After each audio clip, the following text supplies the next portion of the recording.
This is embarrassing. Yeah. Not for you, for the world.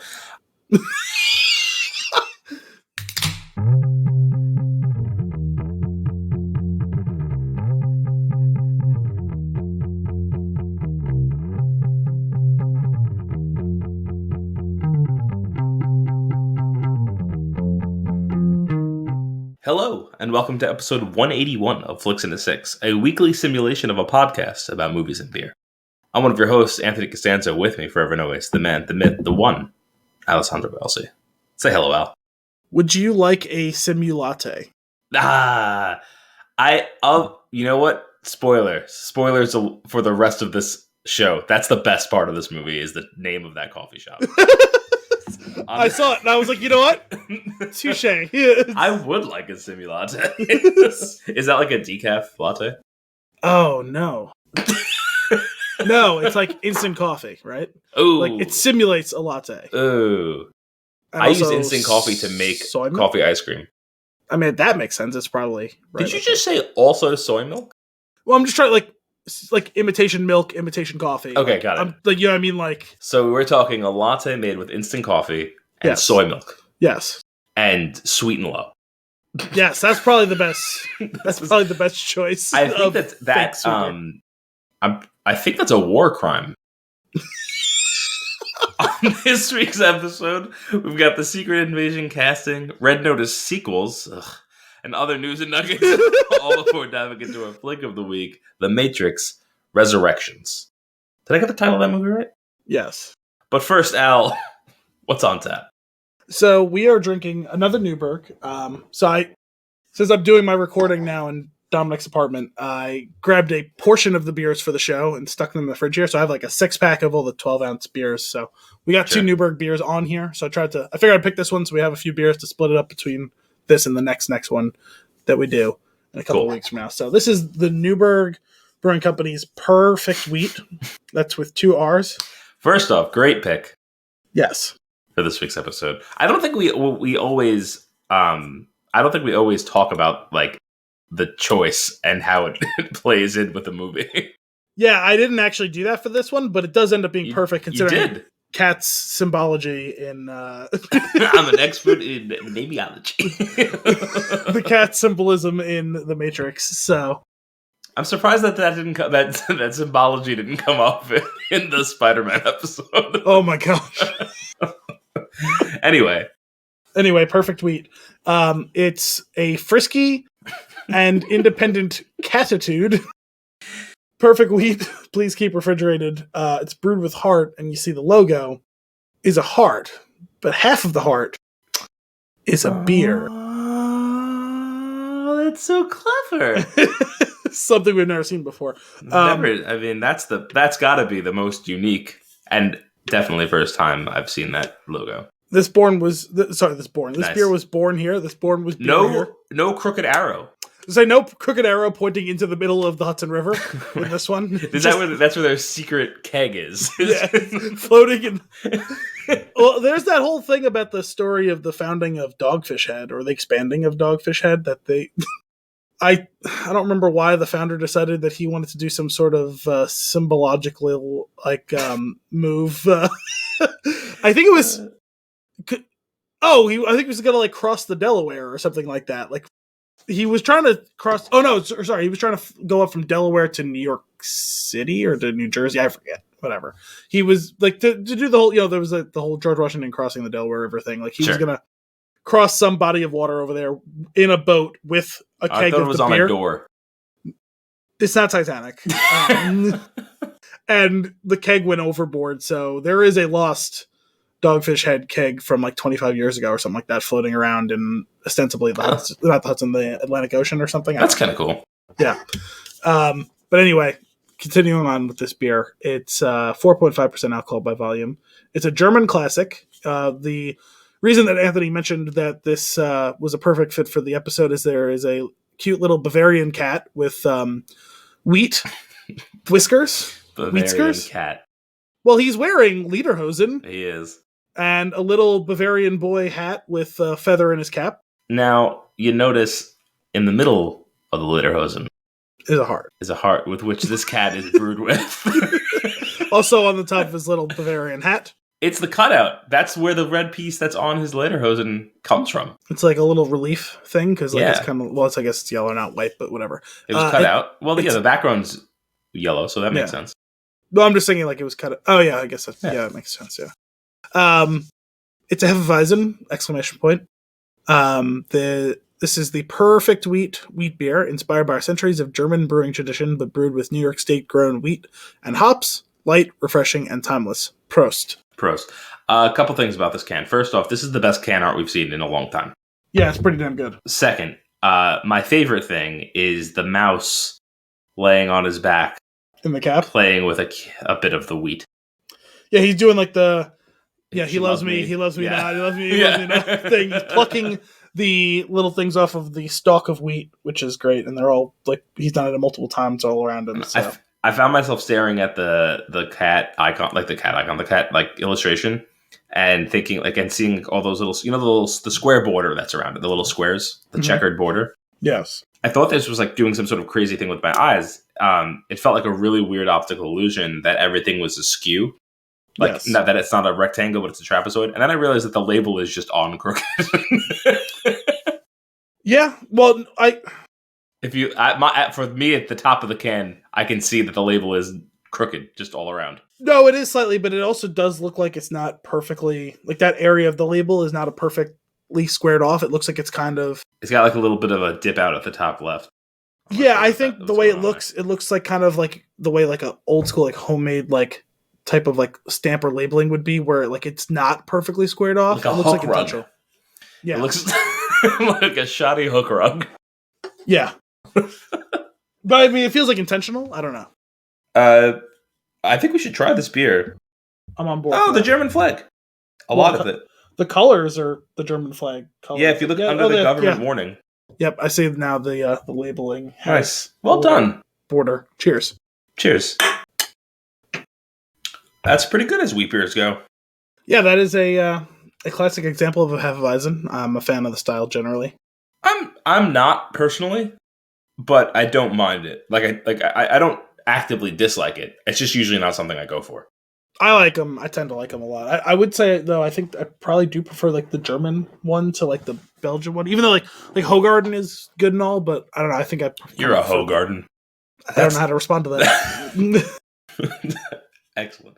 I am an entire garden of hose. Is that what you're saying? Yes. I mean, come on. Okay, maybe you could explain this to me. I always found that this type of beer tastes like cucumbers. No. See, in the way that you say eggnog tastes like bubblegum, like to me this is an unequivocal, this is just it's the cucumber accents the water in such a way. Peppery, certainly, because there are phenols released from this type of strain of yeast that is peppery, like black pepper. Yeah, I can see that. But I mean, I don't want to rule out that there could be something that is like that refreshing type of cucumber. Maybe that's what it is. Maybe it is the refreshing aspect. You know what it is? The more I'm drinking this, I'm actually thinking I'm changing. I think I'm changing my opinion about Hefeweizens right now. It's a really good style. It's complex. Did you just say right meow? The problem is, I know you said it just because, of course you would, and I don't blame you. But the thing is, I didn't actually hear you say it. It didn't come out clear, and I just was going to roll right past it and do it again later, but be more, enunciate it more. So that's the thing is, I didn't actually hear you say it, but I just knew you had to have. Because I wasn't looking at you, so it's not like your face gave it away. I was kind of looking off into the distance because I was thinking of something, and as I was trying to get the thought out, I was like, he just had to have said it. Like, he just has to have. Like, I can't even prove it, but I'm pretty sure he had to have said it. I have fun. I enjoy. We have fun doing this with you. Yes, we do. I mean, we've done it for 181 episodes. That's true. Plus, so clearly we enjoy each other's company. 181 episodes. Actually, approximately 3 hours an episode. Sometimes 16. I was really surprised. Last episode was only a little over 2 hours. I was like, that seemed shocking to me. Tight. And we had 20 questions. Yeah. Not bad. And like notes and consumption and all that. But it was short. Like this beer, our podcast is frisky and independent. It's definitely independent. And it's pretty frisky. It's been so far this episode for sure. So what you said peppery? Yes. What was the reason that it was peppery?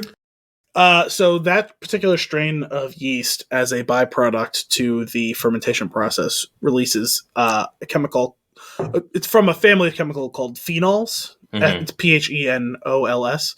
And those, at least in this particular like strain of phenols, can connote like a black pepper like aroma or taste on the palate. It's not like actual pepper in there, but it tastes like it's the same as anything. Like when you get like citrusy flavor or smell from like hops, right? Where it's like there is no citrus in there. It's just that it releases a chemical byproduct that's very similar to the one released with citrus fruit. Are the same phenols found in arugula? I feel like arugula has a similar peppery taste. It does. I don't 100% know that that's the case. The same ones. It's the most likely outcome is that they both, for whatever reason, have byproducts of whatever growth or photosynthesis and such that releases the same byproduct. That would be the most likely outcome, but I can't say that for sure. Photosynthesis is crazy. Photosynthesis. Were you a SpongeBob guy? I don't remember. I liked it. I was never like I didn't watch like religiously, but I enjoyed it when it was on. Well, it was more of a thing for my brother than it was for me, and you're obviously even just a little bit older than I am, so I wouldn't have been surprised if it was one of those ones that like you just happened to miss. I think I missed it mostly, and then would see like random episodes. Like when I lived in Hoboken, I would put on TBS or Cartoon Network, and what was the other one? Nick? Is that what it was on? Was it on like Nick? SpongeBob was on Nickelodeon. Yeah. So I would put like those 3 channels on like in the background. Okay. This is how I ended up seeing like every episode of The Big Bang Theory, Seinfeld, and I think SpongeBob. Okay. Yeah, it's interesting why you would have thrown on Nickelodeon. I just liked it when I was a kid, so sure. Well, I guess I'm just thinking like it came. I put it on when you were putting it on. Yeah, like I put it on once because I was going through the guide and I saw that they were airing old episodes of Legends of the Hidden Temple. Okay. Which I mean is a drop everything and watch type of show. Like they're going through the temple at the end. It's like, oh, he's gonna get you. Temple guard's in that room. I know he's gonna get you. And sure enough, those kids. I'm surprised that a temple guard has never been leveled, or if they have, they probably just didn't air it. Yeah, I was saying, considering it wasn't airing live, right? True. Man, TV used to be great. No, that's not true. TV is pretty great right now. I was gonna say that doesn't seem totally fair. There's some great, very like I don't know. Well, you know what? TV used to be more fun and less devastating. Yeah, I would say there was probably a higher propensity of low stakes fun back then. Yeah. But the trade off now is there's a lot of high stakes good too. Sure. More on that later. Al, what do you give this beer? I would say this is a firm 3 thuckles for me. I'm very much enjoying this one. Oh, man, I probably would have went 2 because I was liking it, but it's changing. It's changing my whole outlook on this type of beer, so I'm also gonna go 3. I was about to ask, like, bringing it back full circle. Is it actually been growing on you? Or no, it really has. You know what it is? It's so. I feel like it's so. There's so much going on. There's like so much in the flavor, and there's like all this little nuance that like every sip, I find myself like just like really paying attention to what I'm tasting, which I don't do with a lot of beer. Like I feel like I know like there's like a couple of strong flavors usually, but like this, I feel like there's little things all throughout it. Well, the thing I find interesting about a Hefeweizen is it can kind of have a very simple flavor right as you're taking the sip, and then the flavor really blooms and opens up on your palate as it rests on like your tongue, you know? Yeah, that's when it becomes a cucumber. Yes, that's when the cucumber sprouts or whatever it is that cucumbers do. We're not doing anything right now. We're just planting the seed. And then what do? We wait for that seed to grow into a plant. And then we fuck the plant. What was that? 40-Year-Old Virgin? Yes. Right? Oh, man. What a classic. Yeah. I watched a little bit of it. Bag of sand? Come on! I watched a little bit of it like maybe 2 months ago. I hadn't seen it in a long time. It's like, and especially not seen it where they didn't edit half the movie out. Mm. And it was on HBO, so I just flipped it on for like a random like 20-minute stretch. And I would like to sit down and watch the whole movie. Because it's been a while since I've got to see the whole thing. Yeah. Yes. I did get to see the scene with the man of lantern, though. Oh, my God. One of the things that always got me about that, it's like a stupid thing, but they're playing Mortal Kombat, and one of them is they're playing like a clearly modern Mortal Kombat game, and one of them using this weird control that's like attached to the chair, and the other one's using like an N64 control. Yes. And I just love it. I love little things like that. Well, yeah, he has the gaming chair, and he's literally playing with like it was like a gamepad and like a joystick, like an actual full stick. Yeah, it's like built into the chair. Yeah, I'm ripping your head off, and now I'm throwing it at your body. Yes. Good time. See, that really doesn't age well, all things considered. But sure, I gotta be honest, I still laugh at it. Like it is funny as much as it's not. It was a different time. Yeah. Isn't that's used far too often? No, it's a very funny scene, and I think the whole movie's hilarious. Oh yeah. News and nuggets. What you got? What's going on with Secret Invasion? And I have noticed that you've chosen that one first because that's the one you actually want to hear about. Yeah. Wait, but I also I can't remember. Yes. What is that? A Marvel thing? Correct. Okay. Cool. So this was on IGN today. Marvel's Secret Invasion, the entire cast of the Disney Plus MCU show, parentheses, so far. Mm-hmm. Marvel Secret Invasion has opened the... So the funny thing about this is, right, like, so I was listening to something today, and they were talking a little bit about the new Spider-Man. It was just like people who had seen the movie and like were excited to talk about the movie. And we're talking about big scenes in the movie and like people in theaters cheering in the same way they did for like Endgame and like talking about the viewing experience of Endgame and Infinity War and all that.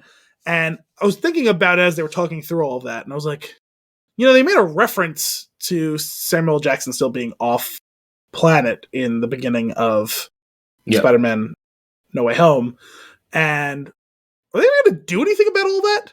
And Diane Kruger, ipso facto, several hours later, we have a news article on IGN. So Marvel Secret Invasion has opened the dossier on his all-star cast, and it includes returning MCU actors Samuel Jackson, Ben Mendelsohn, and Kobe Smulders. Despite these high-profile names, Secret Invasion is expected to have a small cast rather than a massive ensemble a la Avengers Endgame. Marvel Studios boss Kevin Feige previously hinted that the series would be a much more intimate story than its comic book inspiration, with episodes mostly revolving around Fury and Talos' investigations into a cosmic conspiracy. The original Secret Invasion comic was published in 2008 and dealt with a vast conspiracy involving Skrull double agents using their shape-shifting powers to impersonate various heroes and villains, paved the way for the Skrull Empire to take over the planet. Whoa. So it's possible that the cast of the live-action series will have their work cut out for them. So I will now give you Samuel Jackson's returning as Nick Fury, Ben Mendelsohn's returning as Talos.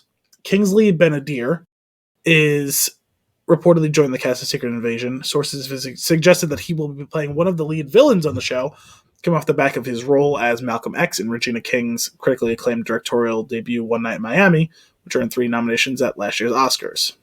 Now, that's a name I know, but I can't place him right now, and I didn't have an opportunity to look up what else he may have been in that I have seen. I think you saw One Night in Miami, didn't you?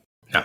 No? I don't know why I thought you had. No, I think last year was like the first year that I like just didn't even know the Oscars were happening. And then they happened, and then it was like 3 weeks later, and it's like one Best Picture on like some news article, and I was like, what? It was a movie I was curious about. I just didn't get around to seeing it, and so I'm not sure if I would know him from anything other than just recognizing his name. High Fidelity. He played Mac. Oh!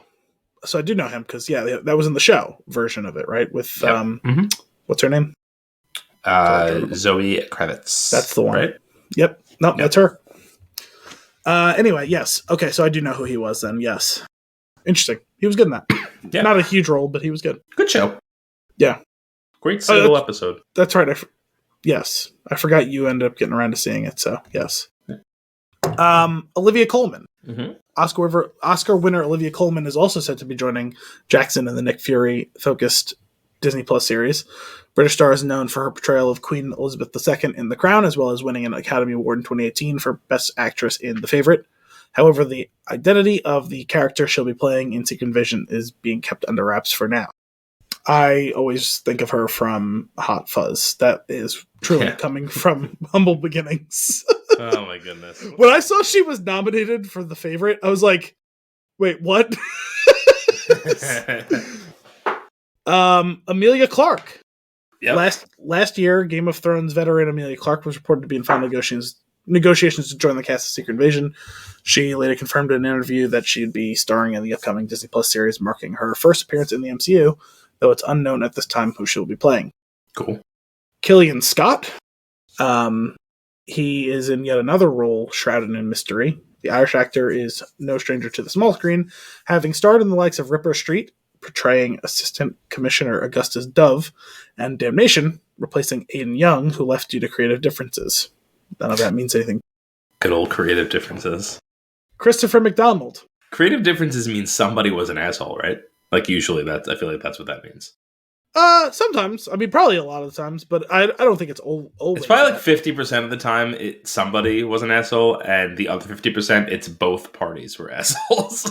I mean, I think that there is legitimately sometimes you come to an impasse where one person really feels that you should pursue this story, and the other one thinks you should pursue that story, and you can't, reconcile those differences. But surprised they get that far, though. Yeah, I don't know. But yeah, no, I'm sure it's a coverall for someone trying to unbruise their ego. Sure. Christopher McDonald. He is also signed on the Shooter McGavin dotted line. When I read this before, it skimmed through it. The name didn't register for me, but that's probably who it is, right? Yeah. I haven't seen him in a long time. He was in Ballers. He played Jerry Jones, even though they wouldn't call him Jerry Jones. He just kept talking around it by using his nickname. Everyone knew he was playing Jerry Jones very clearly. He's in the series as a reported, quote, newly created character with the potential to, quote, cross over to the larger MCU by appearing in the movies and other Disney Plus limited series. Interesting. Sorry, I just got to follow this link to make sure Who's he gonna be? Who he is. Assuming this isn't some... Yep, no, that's him. Oh, God, he looks terrible in this picture. Holy shit. Terrible. Anyway, Kobe Smulders will also be returning as Maria Hill. And that's it for now. Cool. So... I like the idea of Ben and... what's his name? Talos and Nick futzing about, trying to figure something out. I feel like that could be a silly... Yeah, I feel like we're getting a buddy space comedy. Yeah, I was gonna say, are we getting like Starsky and Hutchins? I really hope so, because I'm all in for that. Yeah, no, it's funny. I was just, it came totally unprompted. Like the conversation really they didn't even mention Nick Fury at all. Talking about it, they're just talking about people, like the big moment, like people disappearing and how everyone reacted in the theater, and then like when everyone reappeared in Endgame, how people reacted in the theater. Then I was like, whatever happened to this whole Samuel Jackson's in outer space? Like, are we ever going to hear more about that? Like, I have to imagine we will, but like when? And then here this story comes out, and it's like, oh yeah, I forgot they announced they were doing a Secret Invasion show, and that's the thing. My favorite part about that whole thing, I had seeing as how I rewatched Far From Home like 2 or 3 times before I saw No Way Home, is I remember the first time seeing it thinking, why is Samuel Jackson playing a caricature of Nick Fury? So I was a little confused too. And then for that to that blew my mind in the post-credit scene that's what was going on, because he was playing somebody impersonating the character that he portrays. Yeah, because like the whole time I'm like, there's like a million different reasons. Like, okay, does Don Watts not really like Nick Fury, and so he wrote/directed a shitty version of the character? Did Samuel Jackson finally get fed up with the character, and so he's mailing it in? Yeah. Um, Bitch, please, you've been to space. I was like, is there going to be some weird like gotcha thing at the end? Not like this, just like a like oh like I even kind of half wondered when it's revealed that obviously the audience knows Quentin Beck's not real, but like or not really like Mysterio what he says he is, but Yeah. like when that all comes, oh like has he been doing this whole thing as like sleight of hand, like look over here while I'm secretly I know I've got the drop on you all along over there. But it doesn't even end up being that exactly. Yeah. So I was like, huh. And then that reveal ended up being awesome. Like, oh, that's great. Like, really committed to the bit. Yeah, it's doing a bit of a bit, basically. Yeah, it was just really just awesome. The other line from that really I just love it is when Nick Fury is talking to Beck over the comm. The one, and he's like, he's asking for Beck is asking for a line to feed to Nick Fury like about like what's going on. And he's like, oh, he's if he's pulling energy from the Earth's core, and Nick Fury gives that one eyebrow look, and then turns to Maria and goes, "That's some bullshit." Well, that was right when that was when Spider-Man like tells him, or no, sorry, it was when Happy. Like right after Happy says something, but before he fully bought in on the idea that he was like, it was like, okay, you know what, fair enough. Like, but it was also the excuse that they used for a previous thing that they took care of. Yes. So it was so good. It cracks me up. I really love that movie. It's so good. Yeah, all of them were. Yeah, they really were. I can't wait to watch No Way Home again. I know, me too. Oh my goodness. I know we talked about that last week, and I was like, I really want to see it, and I'm not sure when I'm going to get to. So, that's cool. Secret Invasion casting. You still have to see Hawkeye, right? You haven't watched that yet? No. Okay. Cool. That's the only thing. Oh, and Eternals you didn't see yet either, right? No, which today is on Disney+. I know, because I went to go start Book of Boba Fett, and that was the first thing on the screen. I was like, well, that's cool. That was exactly how I experienced it as well this evening. But not now, MCU. I'm in Star Wars mode. Well, I know I mentioned it, I think, 2 episodes ago. Like, oh, like coming down or maybe it was when you and me were just like hashing out what we're going to be doing for the next several episodes. It's like, oh, that's coming out. But I like didn't reassociate today's date with the fact that was there. And I saw it and I was like, wait, it's funny because I saw it on the screen. I like pulled up Disney Plus and went to walk out of the room to grab something before I came back down to sit down and watch the show. And as I'm walking out of the room, I see Eternal. So I like out of the corner of my eye. So I like double took at the screen, and then I was like, is today the 12th? Which is so weird that like at no point today did I associate the fact that today was the 12th and that the Eternals was coming out, but see the Eternals jog from my memory the fact that the 12th was when it was coming on to Disney+. Excellent. That's great. I'm looking forward to that. I'm also like, I'm feeling like this really strange pressure. Like, I don't like being behind on the MCU.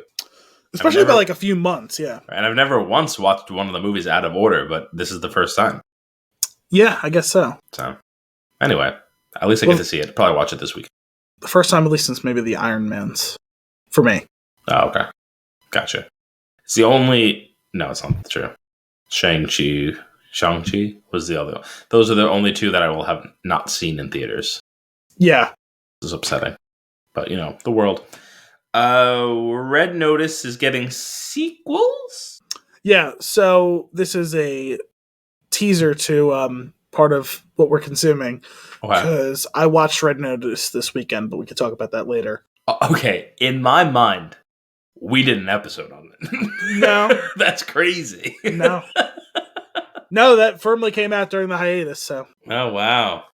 I watched Red Notice and Free Guy, like, in quick succession. So I OD'd on Ryan Reynolds. It's dangerous. And then I watched Just Friends.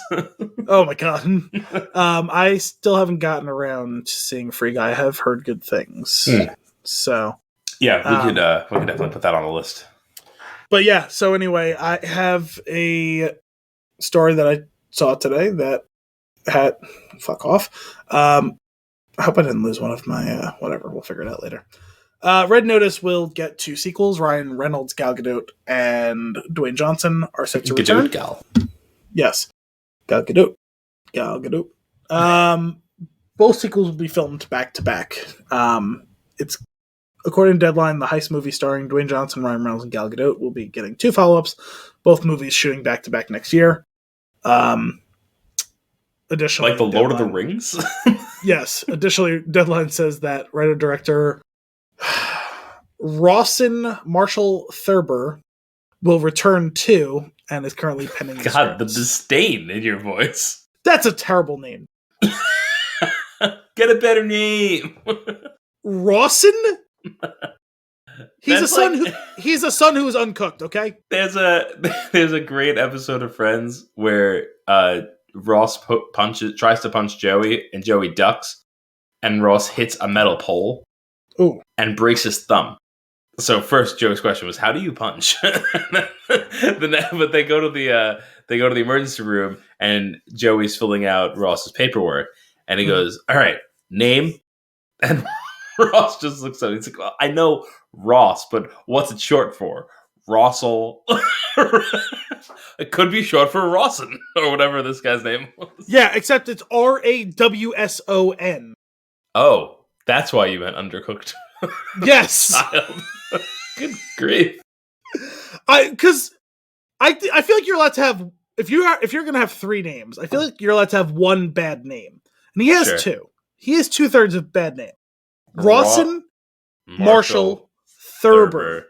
It should definitely be Rawson Marshall Thurber the Third, right? Like Rawson Marshall Thurder. Oh my goodness. It does sound like you were tripping over trying to say his name when you're saying it right. Yeah, because I'm overly enunciating it because I know I will trip if I don't. Sure. It's gonna come out and sound like I'm having a stroke. All right. So anyway, Red Notice. Yeah. Details are tightly under wraps. It said that the plan is to bring back the first movie's 3 major stars while adding more to the mix. The plan is to bring them back? The hope is that Netflix can turn Red Notice into an Ocean's 11 style franchise. Interesting. I don't think the first one's good enough to warrant that. Yeah, wait, there's a pretty great line. Wait, hang on. Where was this towards the end here? They go on to say that it's the most watched thing ever on Netflix. But Red Notice 2 and 3 will film back-to-back next year, which already indicates a certain confidence from the online streamer. After all, it's mostly multi-billion-dollar franchises such as Avatar or Avengers that get the back-to-back treatment. Yeah. Interesting. I just don't know what else they're going to do. Like, the jig is up.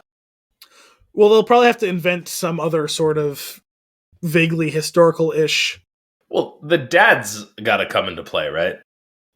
Probably, right? There's a lot of dad talk. Yeah, they've coined a phrase in Cinephobe that they talk about anytime there's exposition about fathers, and it's poppy talk. And it's spurred off by I think it was Travolta in I forget which movie it was that they did. They've done a bunch of Travolta movies now, but there's one where he plays like a borderline mentally handicapped like stalker fan of like some movie star or something, or assorted movie stars. I forget what the name of the movie is now. Okay. And I think that's the movie it was from, and it's John Travolta going, "Poppycock." I feel like I know what you're talking about. Well, because I know you've listened to a couple episodes of Cinephobe, and that's in the intro.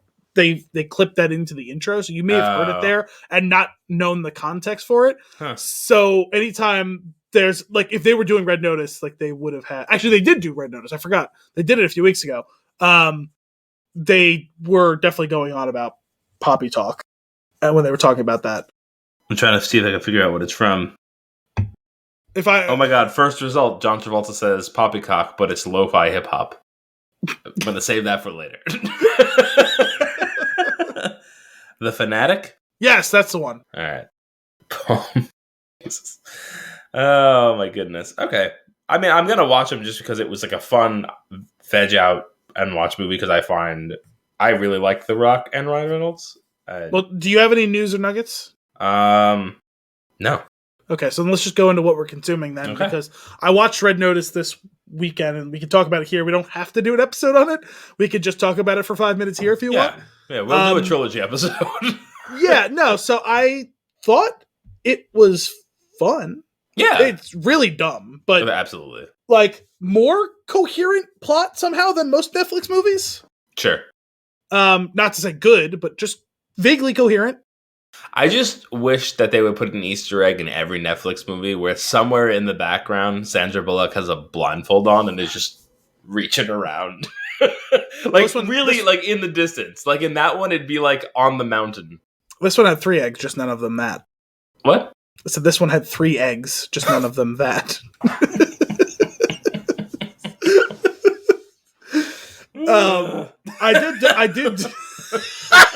I did doze off for like 5 minutes when they were getting the 3rd egg, so I kind of lost track of exactly what was going on. That was the whole like Indiana Jones jam. Well, I was gonna say I woke up and I was like, wait, are they ripping off Indiana Jones? 100%.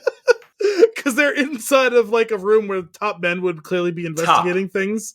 Men. And then they escape in like ancient vehicles and all. Yeah. And I'm like, I don't know how they got here, and honestly, I don't care. But seriously, I fell asleep for like probably like 7 minutes when they were getting to that point in the 3rd egg. So, but yeah, no, it was fun. Like they had banter and action and stuff. The rapid fire jokes are great. The movie is literally like 40% banter by volume. Oh yeah. Yeah, for sure. There's like a whole shtick in there in the beginning when like I want to say Hobbs is chasing. He was basically Hobbs in this. Is chasing Ryan Reynolds, and the whole somewhere there's a naked cow, softly whispering "worth it" about his leather jacket, which I don't know. Like I was alone and I spit out my drink laughing. He just I don't know. His delivery is perfect. That was probably the best of the banter. Was that whole first little like chase scene with like parkour, and I feel like they kind of sort of ripped off. Not a cop. Well, that was a different scene, but I think they kind of ripped off Transporter 2 with that scene where he's climbing the scaffolding. Yeah, I don't remember which one, but it's like enter scaffolding scene here. Yeah. But the scene where they're escaping the prison, actually the whole prison sequence was probably the best part of the movie. That was good. That the action sequence of them escaping was pretty great. The stupid rock that he put into the wall, so good, holding it up, and that's how they escape was pretty clever. So I enjoyed the movie. Like I said, it's not really a good movie, but it was fun. And it's popcorn. It's great. Yeah, I definitely ate popcorn while watching it. Nice. Oh, I forgot. Eating popcorn reminded me of another movie I watched. Okay, so tell me, because it's your turn. Tick, Tick, Boom. Oh, the Andrew Garfield one? Which was incredible. Yeah, I want to see it, but that's probably going to be the one I'll have to watch on my own. But oh my goodness, so good! Just an outrageous performance. Yeah, I've heard he should very clearly be nominated for this role. Yeah, without question. Just so well paced and like informed and beautifully done. Incredible acting, not just by him, but across the board. I shouldn't say across the board. There was 1 or 2 duds. But the people that get spotlight were fantastic. Mm-hmm. And the way that it's a musical that is also like Tick, Tick, Boom was a one-night only show that this man did in between writing his first musical and writing Rent. Yes. And it's about the process of what happened and how he got to where he's at. And it's a one-night only show. So the movie is that show, basically. It clips into him doing the show in the one-night only as almost as a narration of what's happening. But instead of just staying in the performance of talking about it and singing about it, they cut out to actually performing what's happening. And it's just so well constructed. It was fantastic. It has to be up for things. I know he won the Golden Globe, but like, oh, okay. My goodness, it was great. Yeah, highly recommend. I do want to see it, and I've heard that he's really great in it. So it'd be nice to see a little Garfield resurgence, I guess. Yeah. What are you watching? Oh, so this was a rare weekend for me, at least as far as the last several months have gone. I got to watch 2 movies this weekend. Nice. I got to watch The French Dispatch. What's that? That was the newest Wes Anderson movie that came out a few months ago. Oh, what a treat! I didn't even know that happened. Yeah, well, I know we talked about it like when it was like announced and like they did like a trailer for it or the casting or whatever for it. Which I mean, most of the cast tends to be the same. It was the Wes Anderson cast. Yeah, well, the Wes Anderson cast plus some newcomers, obviously. Okay. But yeah, no, it was really good. It was well, like it was. If you like Wes Anderson movies, you like it. It is a Wes Anderson. What is it on? I rented it on Amazon. Oh, okay, cool. Maybe I'll do something with that. But yeah, so it's basically the elevator pitch in this one is it's in a small city in France, and it concerns a newspaper office that is the French dispatch of the like Liberty, Kansas, whatever newspaper. Okay. Like the Liberty, Kansas Star or something like that. Like a tiny little like middle of nowhere in America newspaper, like not like a New York Post, not like a New York Times or Washington Post or Boston Globe or LA Times. Like it's like a local newspaper that for some reason they has a foreign correspondent like team. Yes, that... in a small city in France. And okay. Conceptually, I love it. Yeah, so Bill Murray is the publisher, slash editor in chief, whatever there, and each chapter is one of his top newsmen who newsmen. Well, news people, I guess, because men and women, but like each chapter concerns one of the biggest stories done by each of them. Okay, and because I'll give this away because it's like literally the first 90 seconds of the movie. It's like Bill Murray's character dies, and they find his will, and basically it's like, when I die, I want everyone to be paid great bonuses for us to do one final great addition and then liquidate the business. Okay. And so while they're talking about him and kind of like eulogizing him in the opening of the movie, they talk about how he had a lot of flaws, a lot of like pros and cons, but like one of the things about him was that he loved his writers. And so each one was about how he supported, because he's only a little bit in each chapter, but it's about him supporting each of them on writing one of their biggest stories. So most of it's told through the lens of the person telling the story. Mm-hmm. So it's Frances McDormand, Jeffrey Wright.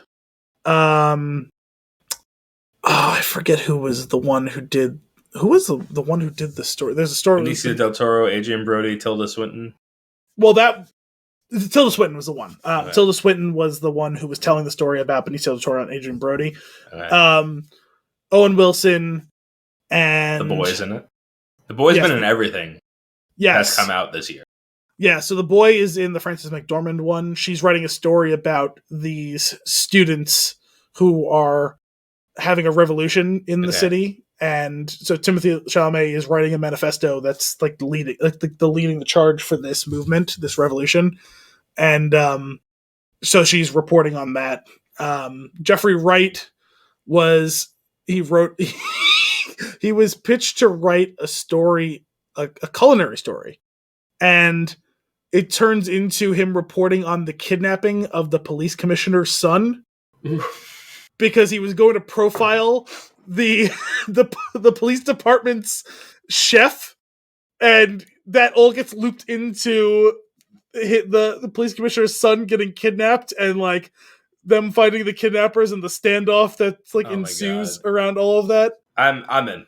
Yeah, no, it was good. I mean, like, because I loved Grand Budapest Hotel. I would still prefer that one slightly to this one, but it's exactly as ridiculous as you expect. And there's Benicio del Toro is great. He plays someone who's absolutely insane.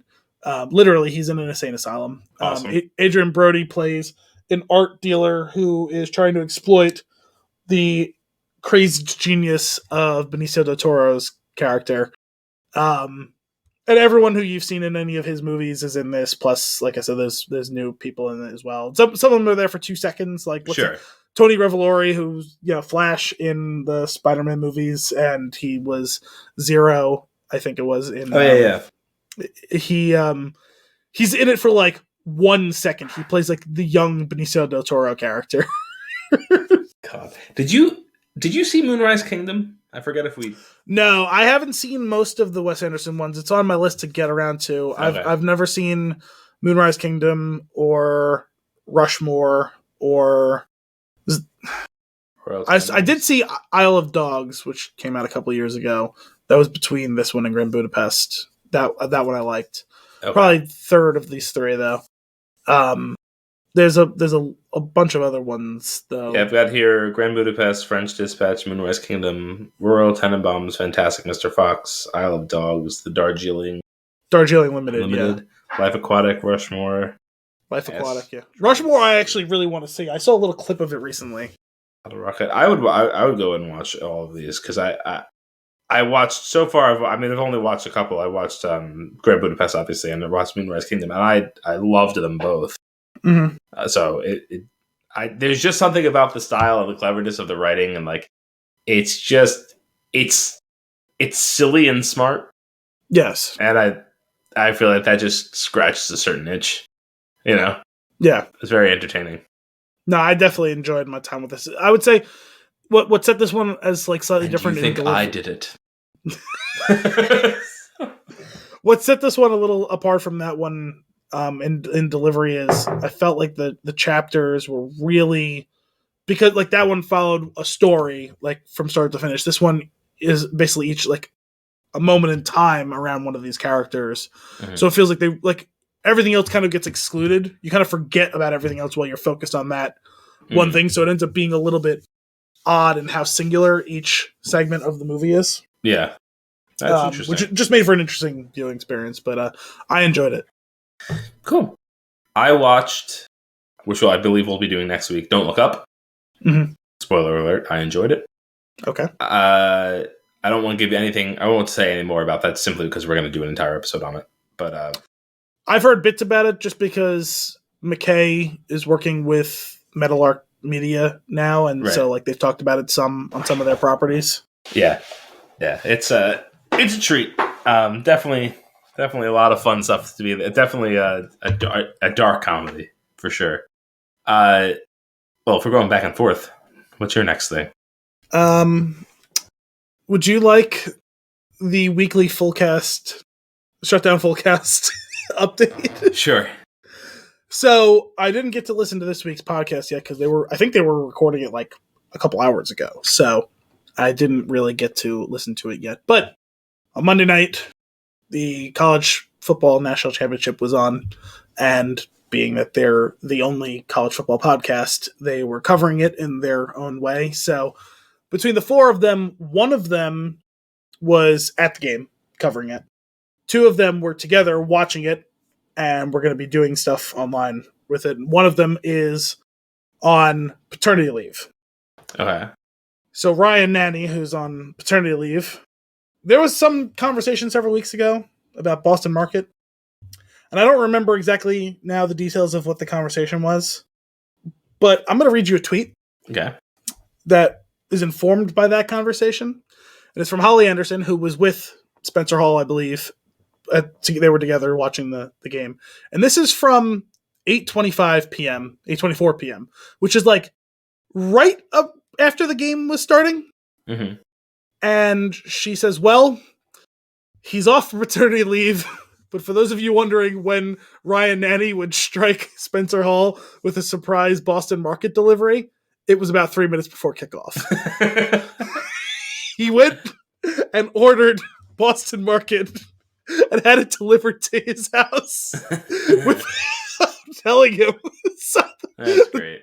They go to answer the door, and there's just a Boston Market delivery. So she's tweeting out pictures of him, like, looking at the food. And I don't remember if it was while the game was like still like in action or if it was during halftime, but no, it must have been. They wouldn't have left it to be called. It was probably like half an hour or so after that, which is like in the middle of the first quarter of the game. And I was watching the game with my dad, so like I wasn't gonna watch it, but they started up a Twitter space to watch him eat the Boston Market and review it. The middle of the biggest football game of the college football season. That's silly. Very silly. That show sounds like it's fun. I like my tidbits that I get because it doesn't seem like something I'd be interested in actually watching, obviously, because it's not really a subject I'm interested in. But yeah, well, it's a podcast. It's not it's an audio, not a visual. But, I say watching. Yes, but you know what I mean. That being said, yes, considering you have little to no knowledge of college football, or interest in college football, it probably wouldn't be for you on an every episode perspective, but I can see you just firing up the one, like when I tell you there's like a 20-minute conversation about whatever stupid topic like I have the last few weeks. And I'm going to keep doing this as long as something happens that's worth doing. And I feel like talking for 90 seconds about a rogue delivery of Boston Market is worth it. Pretty great. I have finished this season of Dexter New Blood. I'm sorry. I'm very frustrated that Al hasn't watched it yet because I need to talk to him about it. Okay. It was excellent. Really? Yeah. Interesting. Yeah. I was very skeptical of this property, and yet I was like interested to see where it would go. It's great. I really enjoyed it. That's good. And Dexter's still pretty fresh for me because I watched it, all of it, like maybe early last year. I want to say it was certainly within the past year, but it's just really just so well done. Like it's so interesting to revisit a property with such care and attention, but like also make it fresh and exciting. It's funny. This is of all of like the kind of quote unquote reboots and revivals and everything. This is one I was really skeptical of. Mm-hmm. And part of that was informed by my love for the original property, but the other part of it was it became such a mess by the end. I don't know how you come back and do it justice. This is how. And they did it, which is surprising because I feel like the degree of difficulty on executing on that has got to be so hard. But they did it for the right reasons, right? Like you could just say, oh, it's going to be a cash grab. And no, they brought back the original guy who was doing the show, who left. who saw after that is when things went not like this. Yeah. So if ever there was a format for that to work out, that would be it. Getting back someone who was passionate about doing it right. Yeah. Yeah. I'm really interested in your take on it. Well, I almost want to just do an episode on it once you're done.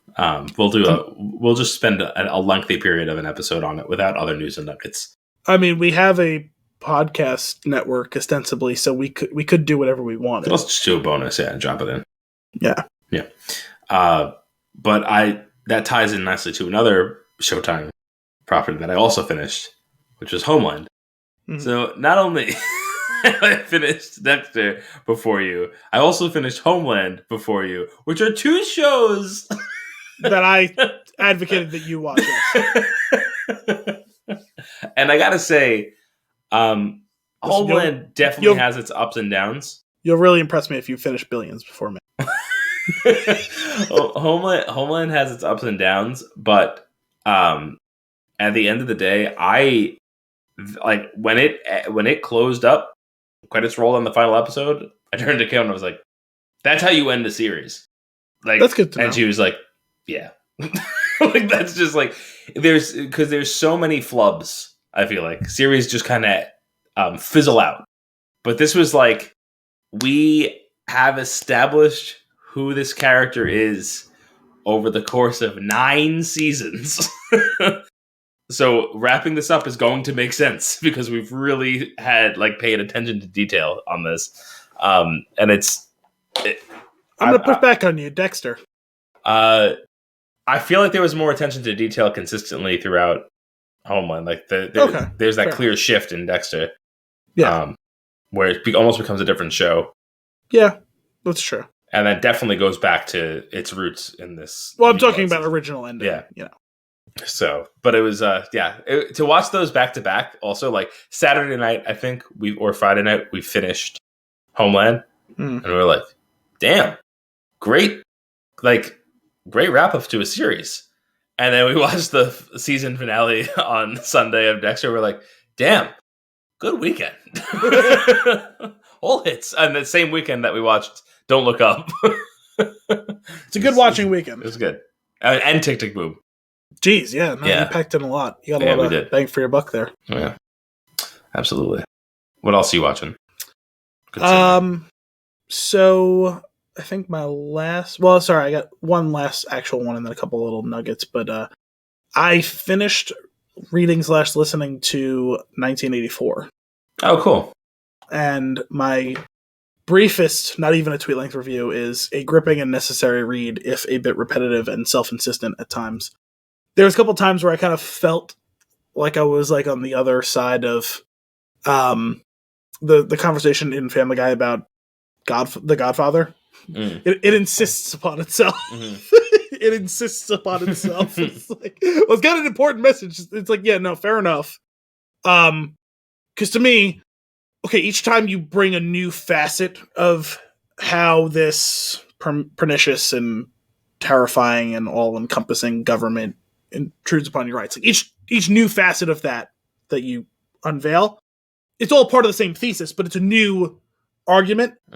There was a couple times where they kind of came back around and like gnawed on the bone a little bit more on like an aspect that they already explored pretty fully. And I was like, no.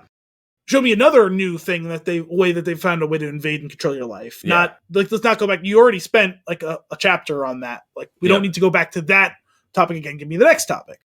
You know, so, but like, it was a really good book, and it was one that everyone probably should read. And it's one of the ones that I think that even had I read this in high school, I still would have needed come away from a reread as an adult. No, I think if I had read it then, well, maybe, but like I think I would have found some bit of enjoyment or like intrigue or fascination with it. I think I would have had an appreciation for it then, because I didn't probably appreciate every book I read. Same. So I think this is one that I would have probably. So I'm glad I did. I'm going to continue to probably push my boundaries some on these things. Like some of the ones that I wouldn't necessarily gravitate towards is probably where I'll go just to get a full like breadth of these. Because like what's nice about me undertaking this project like this is I'm not on any deadlines. Right. I don't have to read it at anyone else's pace. I don't have to write anything about it. If I want to, I can for the Spin Shun. Sure.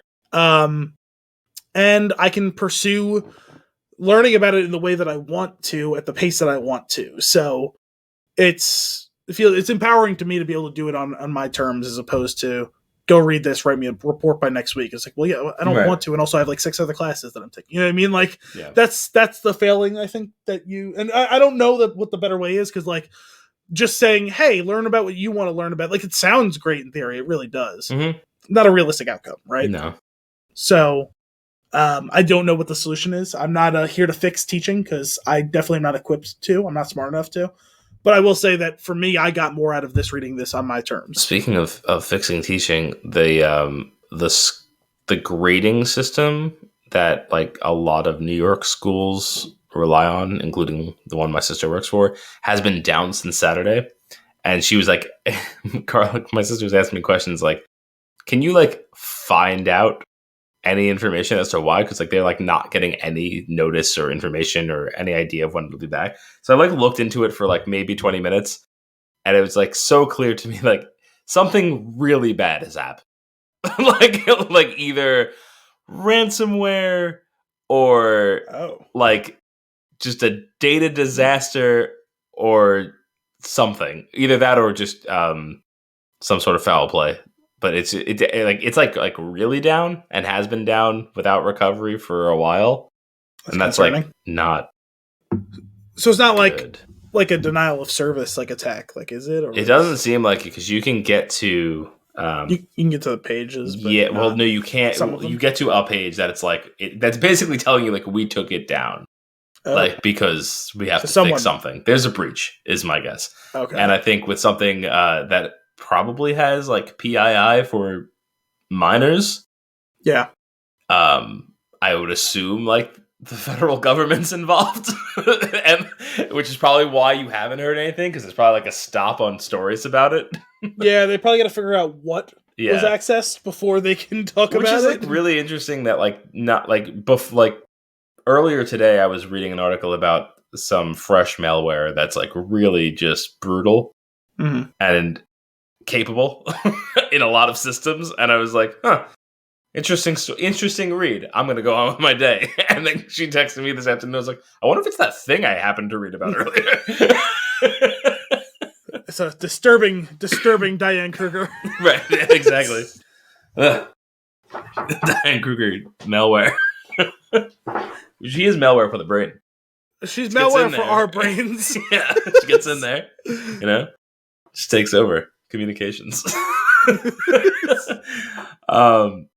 Cool. I have a couple more things on my list here that I'm watching, which is just insane to me that I've consumed this much stuff.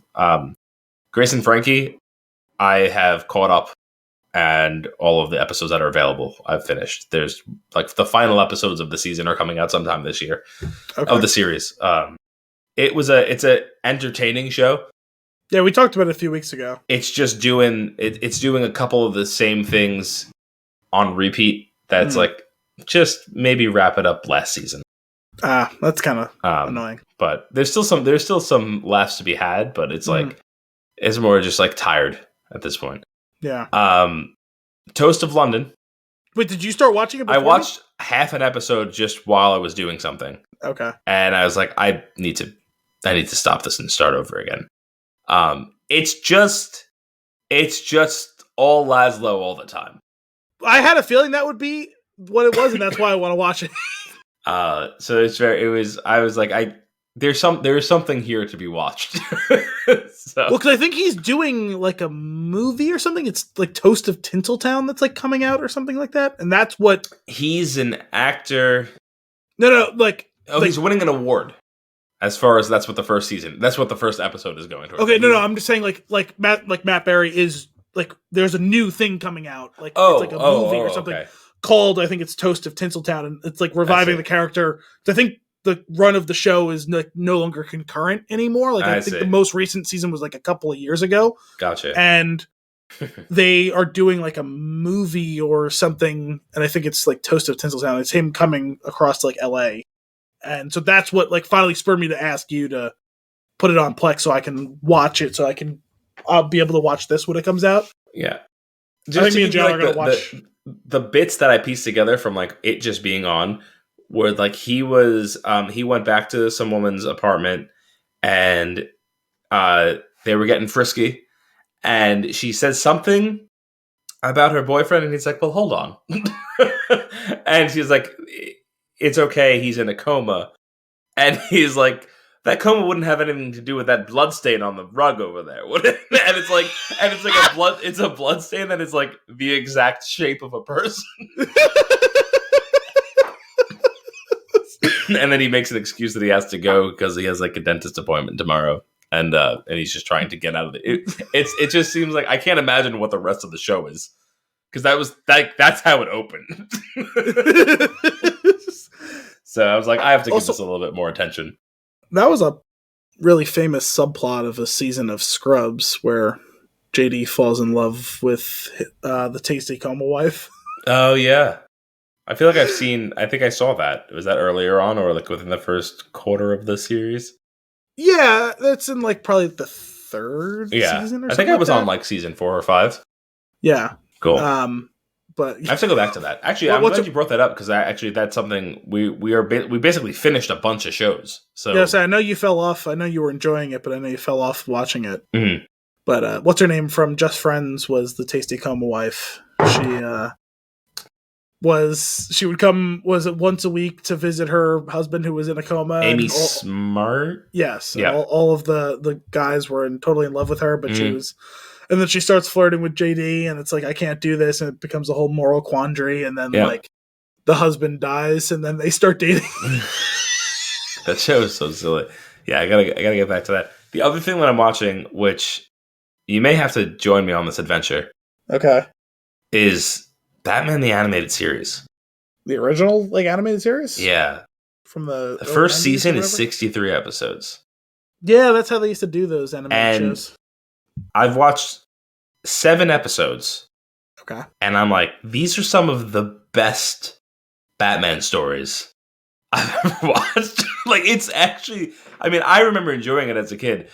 It's like really strong. Yeah, I know weirdly that one has retained like some level of prestige somehow. Yeah, it's because it's incredible. Yeah. No, I'm not saying it's not earned. It's just like so random. I start my day off. Me and Elio watch one episode while I'm feeding him his first bottle. Nice. So that's how I'll be getting through the series. The next episode is episode 8, and it's the first episode with the Joker. So I'm pretty excited. The first 2 episodes are a 2-parter with Catwoman. Okay. It's great. It's awesome. It's so well done, and it's all on HBO. I don't have any specific memories of the show. I just like kind of have like this weird blur of like just a bunch of like him and villains and stuff like that. Honestly, that's a lot of where my knowledge of like Batman stuff comes from. Like, it's definitely not from the comics. Yeah. I don't know, like this last one that we watched was like this really deep story about 2 mob bosses, and one of them like had a traumatic experience when he was younger, and his brother saved his life, and his brother's like a priest now and trying to save him again. And I was like, this is like really dark and deep for that a actually show sounds that familiar. I watched as a kid. Yeah. But yeah, I'm all in. I'm glad that you're getting to revisit that. It was definitely, I'm sure, an important part of both of our childhoods. So. Yeah, for sure. Any other things you're consuming? So I had told you about we went through the Gear series for Gears and Gears. We're on to Halo. So last week we finished Halo Reach, and this week we got through about half of the original Halo. Nice. It's not exactly how I remember it. It's funny seeing where the series ultimately went, and in my memory, it feels like it was kind of a seamless transition from 1 to 2 to 3 to Reach, because like obviously that was the release order. Mm-hmm. And going from playing Reach to playing 1, it's like, oh man, there is some traveling back in time here as far as game mechanics and such. Like, I'm used to like how powerful like the melee was, and now it's not. But also I'm used to like it being tougher to kill some things, and now I'm mowing through some people with certain guns in this one, but also like doesn't have the same level of sensitivity where like headshots were so important in the original one. It feels like it's not as clean, or not in the later series, but it's not as clean in the original one as this. And just the colors of things is so like cartoony in this one. I don't remember it being that cartoony. Are you playing the anniversary? Have you switched it back and forth? No, I know that you can, but I just hit the back button on the controller. You do it while you're playing. You don't even have to go to a setting. It's awesome. Okay. Or back button is now the menu button. Whatever the left button is. I just thought it was funny, like, seeing the updated version of Reach and of 3, because we played a little 3, like, multiplayer. Mm-hmm. It just looks like a 4K version of the original games. Yeah. Whereas this is, like, whatever updating they did, I don't know if like it just didn't translate 1-to-1, like because like the colors are so ridiculous. Yeah, I think that's why you have to do it. Okay. Because what you'll do is you'll switch back to the way it looked, and you'll be like, "Oh my god!"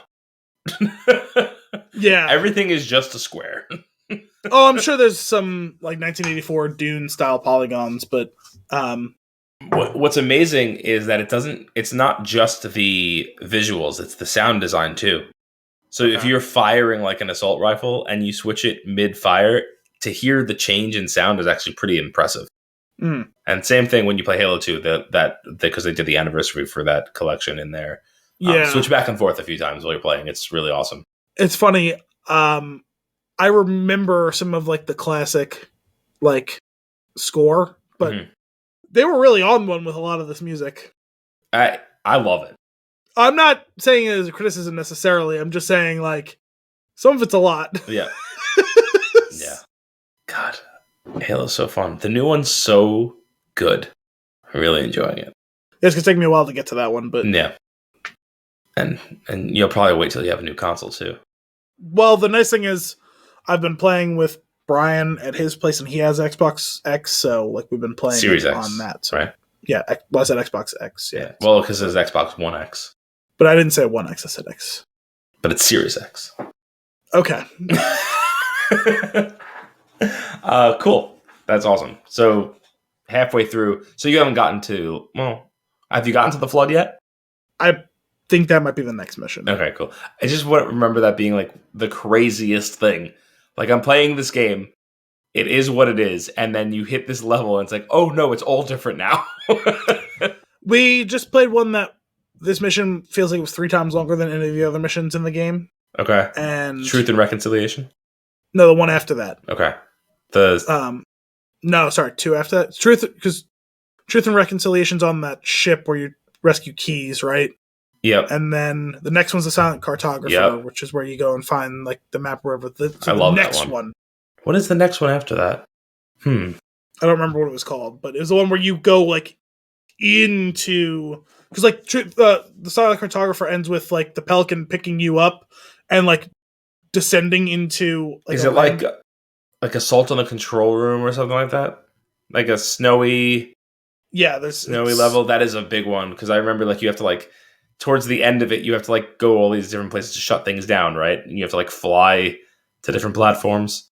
I don't remember if we had to fly, but it's just, you have to descend so deep into this base, which after a certain point I was a little confused how we came out onto like ground with open sky and snow because we had gone down so many levels. Mm-hmm. That was not a well-designed like landscape in that regards because like you should be like in the planet's core at that point. I think. If I remember correctly, though, like the sky is not real in that point, right? I mean, we're on a planet. No, you're on the ring. No. I don't think so. Yeah, you're on the Halo ring from the second level on. That's on the ring? Yeah. I thought it was because isn't the ring orbiting a planet? I thought we were on the planet next to the ring. No, you're on the ring. You've been on the ring since the second level. Sorry, he's a little deaf, so we don't always have the volume on the proper level. So I've been having a hard time following the story, honestly. Not that they do like a great in-depth story to begin with, but gotcha. I don't know. It's like there was like water and like sand. There was a beach. Yeah, like so. That's I didn't think we were also on the ring. I mean, it's been a long time since I played the original one, so I'm forgetting some of the details, obviously, from like my original playthrough of it. But anyway, that was a really fucking long mission. Yeah, it's just repetitive because you keep going into the same looking like arenas. Just wait till you get to the library. I mean, I've been having fun up until this point, but that mission was wearing on me, like especially because like it was the last mission we played, and I was getting tired. Yeah, because I haven't slept in like a week. So allergies. No, not exactly. Whatever. It's not a big deal. It's a combination of factors. So I was getting a little tired, and I was like, okay, so surely we'll be done with this mission in another 5 minutes or so. And like I had that thought about 45 minutes. So, gotcha. Are you guys are trading off on deaths or? No, we're playing co-op. Oh, you're playing co-op. Yeah. Cool. All right. I mean, there's some days we've been playing with 3 or 4 people, so trading off on deaths then. But sure. Like last night, it was just 2 of us playing. So nice. Oh man, good times. Cool. I think it's time for fun and game. My last note, and it's truly just a little nugget, is this Friday, which will be probably a couple days before this episode airs, is the series finale of The Expanse, and it's bittersweet. I'm so very excited, and also I don't want it to end. So sure. Are you going to finish it though, or? Yes, definitely. Or are you going to homeland it? No, I'm going to watch because me and Brian have been watching it together. Okay. So. All right. Fair. Cool. Let's do it then. Fun and games. It's my turn to ask questions. Yes. Are you ready? I have the movie. I just have to bring up the IMDb so I am prepared. All right. For any of your questions. Hang on a second. My voice is slowly disappearing as this episode goes on. I know, you said something about that last week, too. Yeah, it's every night around 10:30. It just starts to go away. No matter how much you've been talking? Yep. Okay. Like, I'll just be sitting on the couch silent, and I'll be like, "Kim, do you want some tea?" And I was like, "What? What just happened?" All right, I'm ready to go. All right. Did this movie come out after the year 2000? No. After 1990? No. Okay. 1980? After 1980, no. Oh my god. Okay. Is this a sci-fi movie? No. No. Is this an adventure movie? Let me see what the IMDb thing says here. Adventure is one of the 3 things that it says on there. Yes. Okay. So what was that, 4? I don't know. Sorry. A pre-80s adventure movie. After 2000, after 1990, after 1980, adventure. Yeah, that was 4. All right. Oh, sorry, science fiction. That was 5. All right. So we got a pre-80s adventure flick. Is this movie part of a series? Yes. Is the series ongoing? No. Okay. Does it take place on... Is it based on a licensed property? Yes. Interesting. Wow. Sometimes I hate this game. I know. I get to that situation too where I'm like, I'm totally stumped here. Where do I go? And then I start getting on the track eventually, and I love it again. So, I don't want to burn a question on this, but like my mind is just trying to think about like 70s movies. Like I can't. Is it going to be older than that? Is this movie a comedy? No. Nah. I would ask if we've done it on the show, but I feel like we haven't done many movies from before the 80s. It's not ongoing. It's part of a series. Is this the... I don't want to... I feel like that's a waste. I was going to ask if it's the first movie in the series. I should narrow down something else. Adventure movie before the 80s. Does this movie have an ensemble cast? No. That was 10, by the way. Have I definitely seen this movie? Yes. It's a lot of pressure. It is a little bit pressure, right? Because like, oh fuck, well, if I don't get it, I'm an idiot. Like, whereas if you didn't see it, like you built in, it's like, okay, like yeah, sure, I probably should get it, but if I don't, it's okay because I didn't see it. Like it's not on top of my mind. Oh man. I am coming up blank on things that came like it's like I remember movies from the 80s and the world existed before 1980. Should I check if it's older? Did the movie come out in the 70s? No. Shit. That was part of what drew this movie to me, is like to throw a curveball, because I feel like we were on a big run of movies that came out between like 95 and 2005, and I wanted to get something outside of that box. Okay. Is the movie... it's probably... Choose one of the... Is the movie in black and white? No. Definitely seen this? I'm 99.9% sure you've seen this. I mean, you've seen the movie. Oh boy. Damn. So I had said adventure. You had to look that one up. I mean, I knew... I just wanted to see what it was for my own... adventures in the genre, for sure. Sure. Part of a series. Mm-hmm. Not an ensemble cast. No, you're fairly certain I've seen the movie. I'm pretty certain you've seen the movie. I'm not trying to get you. If you haven't seen this movie, I mean, I know I don't want to give away too much. No, don't. I don't want to like. I'm just gonna say I would bet money, substantial money, like not my life on it, but like I would bet substantial money you've seen this movie, because I'm pretty sure you've seen the movie. Not sci-fi, not adventure. Is the movie also considered a drama? I mean, by the strictest definition of not being like a comedy or whatever, it's a drama, but I wouldn't consider it a drama. Drama's not listed on the IMDb, the 3 categories that are listed for this movie. I wouldn't consider it a drama insofar, other than to say like that it's not like a comedy. You know what I mean? Sure. Damn. To add just a bit of clarification on it, I wouldn't put adventure as the top billing of the categories, but it's definitely one of the 3 things that's listed on here, and honestly, one of them I probably would leave off. The other one I would very much leave on and say it's the top billing one. Not ongoing. I've probably seen it. Part of a series. I just want to... This is going to be a tough one for me to talk about, too. I don't want to rule out that it could continue, but as of right now, it's not ongoing. Okay, great. So we've narrowed it down. But there's still like a million options. I feel like. Well, because I'm gonna feel guilty. Yeah. No, that's. I think that's important. I'm assuming. I'm not gonna say it yet. I'm assuming. Well, this is a James Bond movie. It's a James. Yeah, Bond. I was gonna say my gut is that that's ongoing, but to your point, technically nothing's announced. Yeah, like Something did just come out. It did just come out, so like if you had said, is it ongoing like 6 months ago, I would have said yes.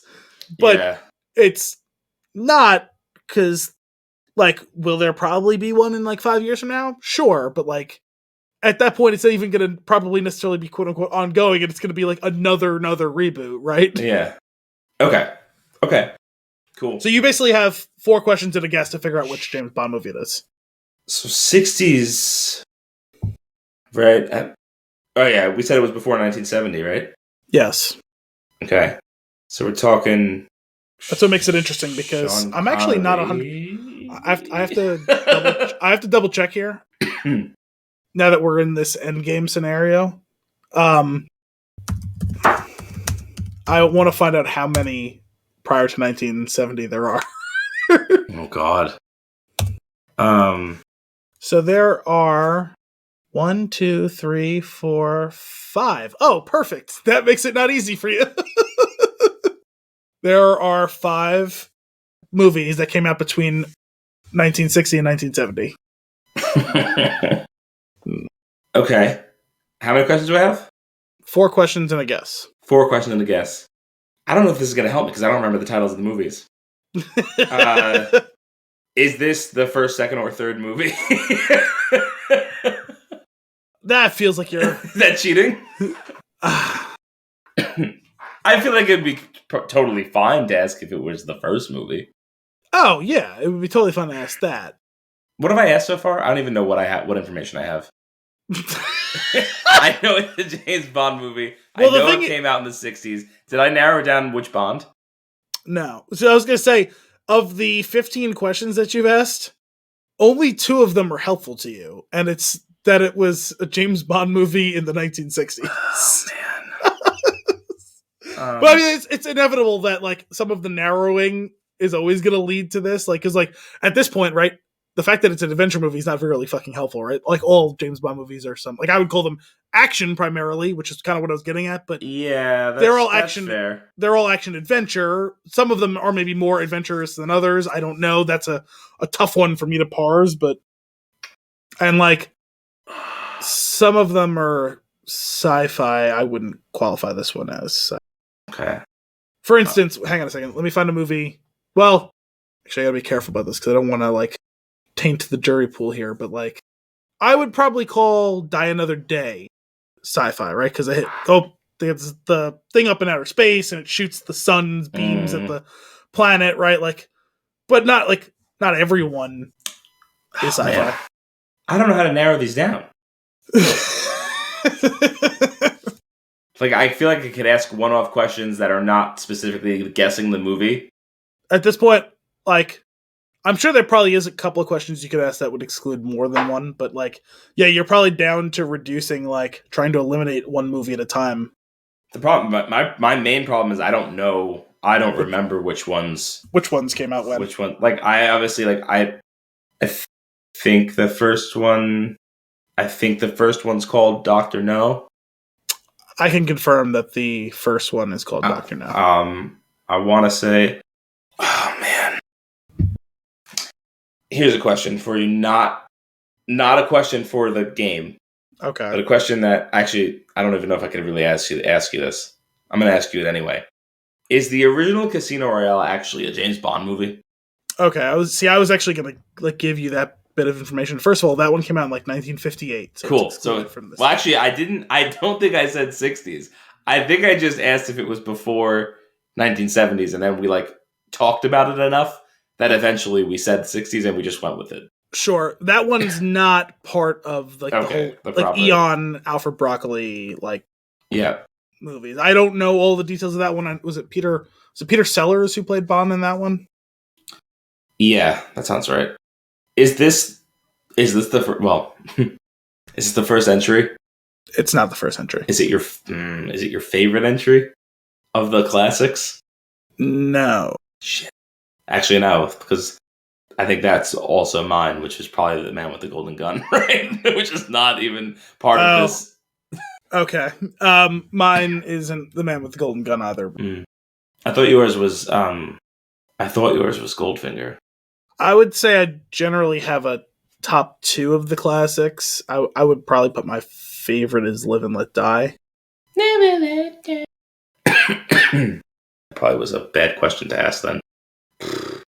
I don't know what else. I don't know what the older ones are. Like I could rattle off random names of James Bond movies. I have no idea when they came out. You're kind of in an impasse here. So do you just want me to give you the answer? No. Wait, how many questions do I have left? 2, and I guess. Have I said the name of the movie already? Yes. Well, then if it's not, I'm gonna go with Goldfinger. Is it Goldfinger? It's Goldfinger. That was a dangerous question to ask because, those two are my 2 favorite of the classic movies. Okay. Live and Let Die and Goldfinger. My goodness. I don't know. Like, it kind of honestly depends on my mood, which one is my favorite one. Sure. But yeah, I think the other day was like the 57th anniversary of like it releasing in the US. Oh wow! So it was just on my brain. What an arbitrary anniversary to choose. No, I know. I just saw like a reference to it the other day, and I was like, oh yeah, I didn't realize. I never would have been able to tell you what time of year that James Bond came out, and so yeah. But it just was in my mind. I was like, you know what? I might as well just pick that for fun and games. I was like all ready for it to be the Grand Budapest Hotel before we started. And I was like really hoping that it was so that I can get it in 2 questions. Like, is this an ensemble movie? Yes. Is it the Grand Budapest Hotel? Could you imagine if it wasn't though? That would have been harsh. It would have been worth it though. It's high risk, high reward for sure. So 1960. So technically all of these is off by a year, quote unquote, because they came out in the UK before coming out in America. But Dr. No was in 63, Goldfinger 64, Thunderball 65, You Only Live Twice 67, and On Her Majesty's Secret Service was 69. Thunderball. Is there a boat in that one? Speedboat? I've never seen all of that one. I've seen parts of it. I think that might have been the first one I've seen. Interesting. Very strange. But like, you've definitely seen Goldfinger, right? Yes, like, I have seen Goldfinger. I was correct in being willing. Goldfinger. I was correct in being willing to bet a substantial amount of money on the fact that you had seen it. Yeah, it was a good bet. I was like, we've definitely talked about the movie before. You definitely have seen the movie. Mm-hmm. I love gold. Also, wait, I gotta bring this back up now. I was thinking about it. I was like trying not to laugh while you were starting your guesses. Hang on a second. I was looking at the poster, the classic poster that was on like the IMDb thing. Mm-hmm. James Bond is back in action. Everything he touches turns to excitement. Right, because you're expecting it to be everything he touches turns to gold. Sure. No, everything he touches turns to excitement. My God, it sounds like it was like it's almost as if it was like a bad translation from another language. That's awesome. I think it's just this was as risque as they could make it in 1964. Yeah. Oh my God, how ridiculous! All right, I think it's time for our flick of the week. What do you say? Sure. The Matrix Resurrections. Al, it's happened again. Did your notes disappear? No, the IMDb thing is just not populating with the information that I need. I was on IMDb it was on the app version of it, and it did all sorts of fun banner stuff for the Matrix. Yeah. Great banner stuff. There we go. The Matrix Resurrections, released in 2021, rated R with a 2-hour and 28-minute runtime. Your IMDb synopsis. Return to a world of 2 realities. One, everyday life. The other, what lies behind it. To find out if his reality is a construct, to truly know himself, Mr. Anderson will have to choose to follow the White Rabbit once more. Once more, indeed. Into the breach? Oh. Al, what's your hot take? A rehash? A refresh? A reboot? A requel? A sequel? It's all of these and more. What could and probably should have been a total disaster instead somehow miraculously yields something serviceable and fairly fun. The passionate crew of the WCU, the Wachowski Cinematic Universe, collaborators is the glue that holds this together. 7 out of 10. Okay, all right. A pretty cool idea, completely bogged down by petty pop shots and a tired, unoriginal outlook on society, force-fed to us as a breakthrough perspective. 6 out of 10. Okay. I was fine watching the movie. I was engaged the whole time. I thought there were some cool ideas, but ultimately I felt like too much time was spent on some nonsense. Like what? Well, particularly the exposition about them being forced to make them. I mean, they only spent a little while talking about that. They explicitly, yes, but then there's I feel like there's constant nods to it throughout. It's like we're rehashing this again and again and again. It starts to feel petty. I guess we'd have to get down and into the weeds about each individual thing to really get an accounting for that. But I thought mostly it was nods afterwards. I liked more or less the two main conversations with the analyst and with the boss about how he has to make the movie again, or has to make the game again, or whatever. Yeah.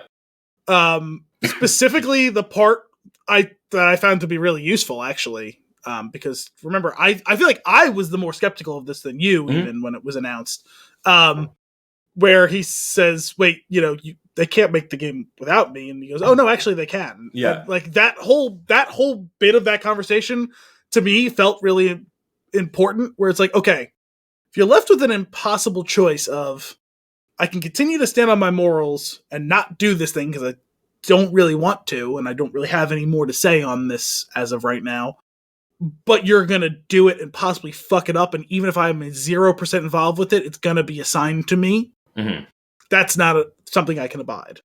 But also, I really have just stated I don't want to do it, but I'm going to do it anyway to prevent that whole thing. You like it's literally the perfect trap, right? Like you can't not engage at that point. I guess. But in doing so, it's either go all in or don't. But I thought that they did after a point. Like I thought they did do the coy will they won't they thing in the first third of the movie. And they talked in circles around it some, and then they do the movie. Did you just say for the first third of the movie? Yes. But then they do the movie? Yes. That's a problem.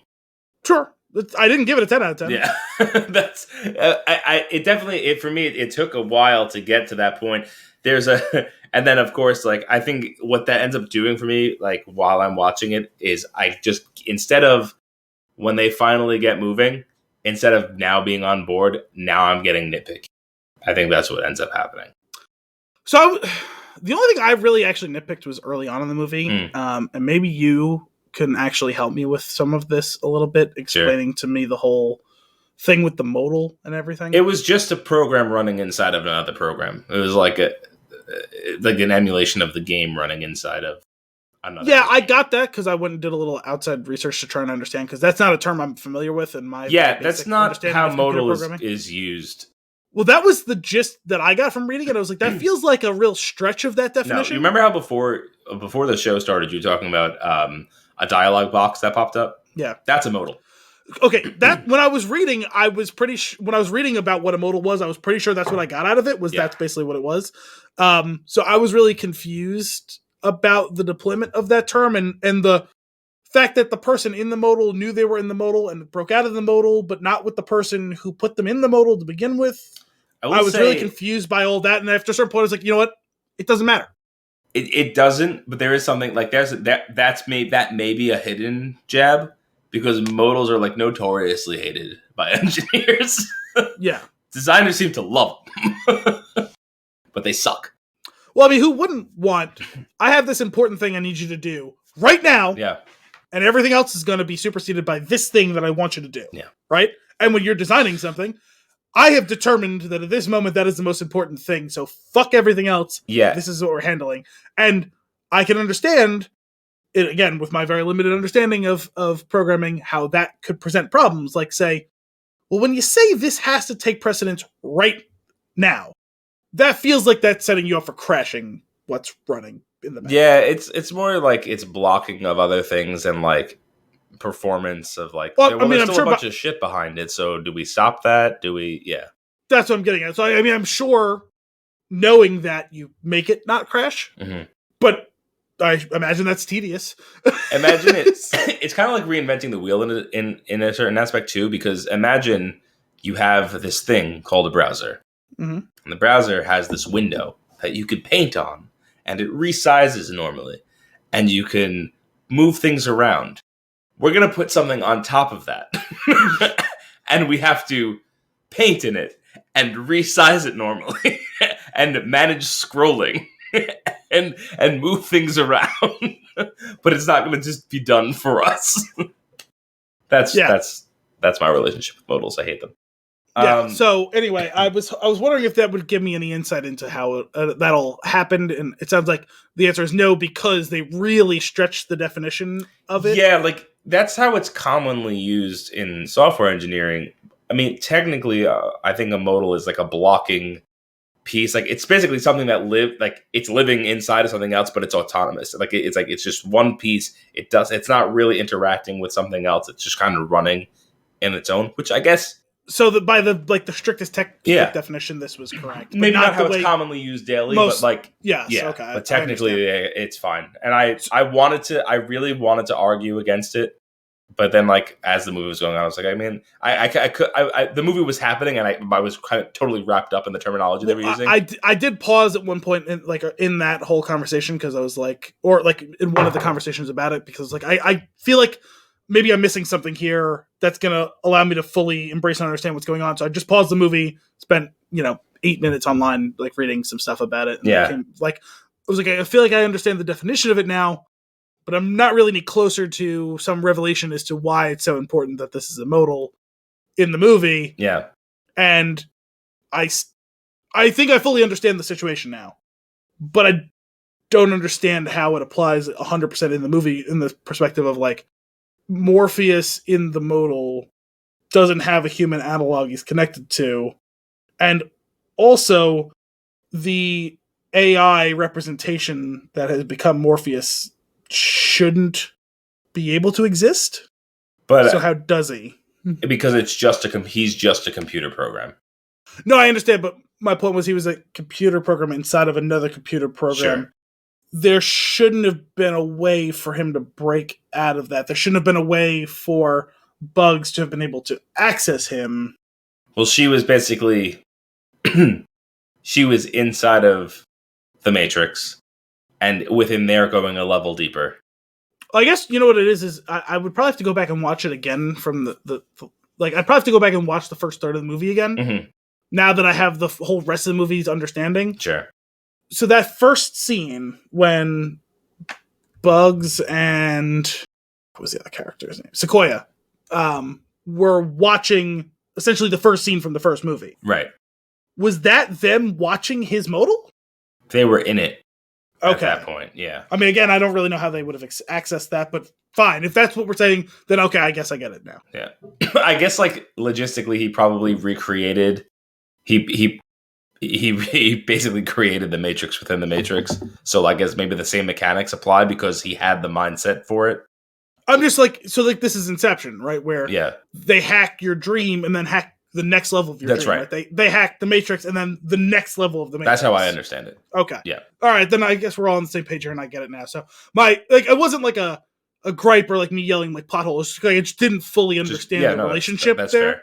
So, okay. So, I mean, I'm good with all of that now. That was really the only nitpicky thing was just like, I needed clarification there. Yeah. But yeah, I mean, I don't know. I didn't really find them griping. It's their prerogative to, I mean, Family Guy for years was fighting from the inside where they would take pot shots at Fox while being on Fox. Like, this isn't a new phenomenon. Sure. You figure out what the lines are. And if the lines are, well, listen, you are making me make this movie. I finally come up with a story I kind of want to tell about it. I'm going to take shots, and you can tell me what crosses the line, but... I will say, as far as this, like the core concept of the story, I thought was really cool, right? Like that the machines fixed the broken dead bodies of Neo and Trinity reinserted them to stabilize the Matrix in this new version, which I guess is 7. Oh, I don't remember. Whatever. Well, we don't actually know, do we? Because like we don't, because it's been so much time. Well, I was gonna say also, like, if I recall, in the second one, the architect seems to intimate that there's probably been like 50 versions of the Matrix. No, it's specifically there's been 5 before. Okay, I couldn't remember. There's like a specific number.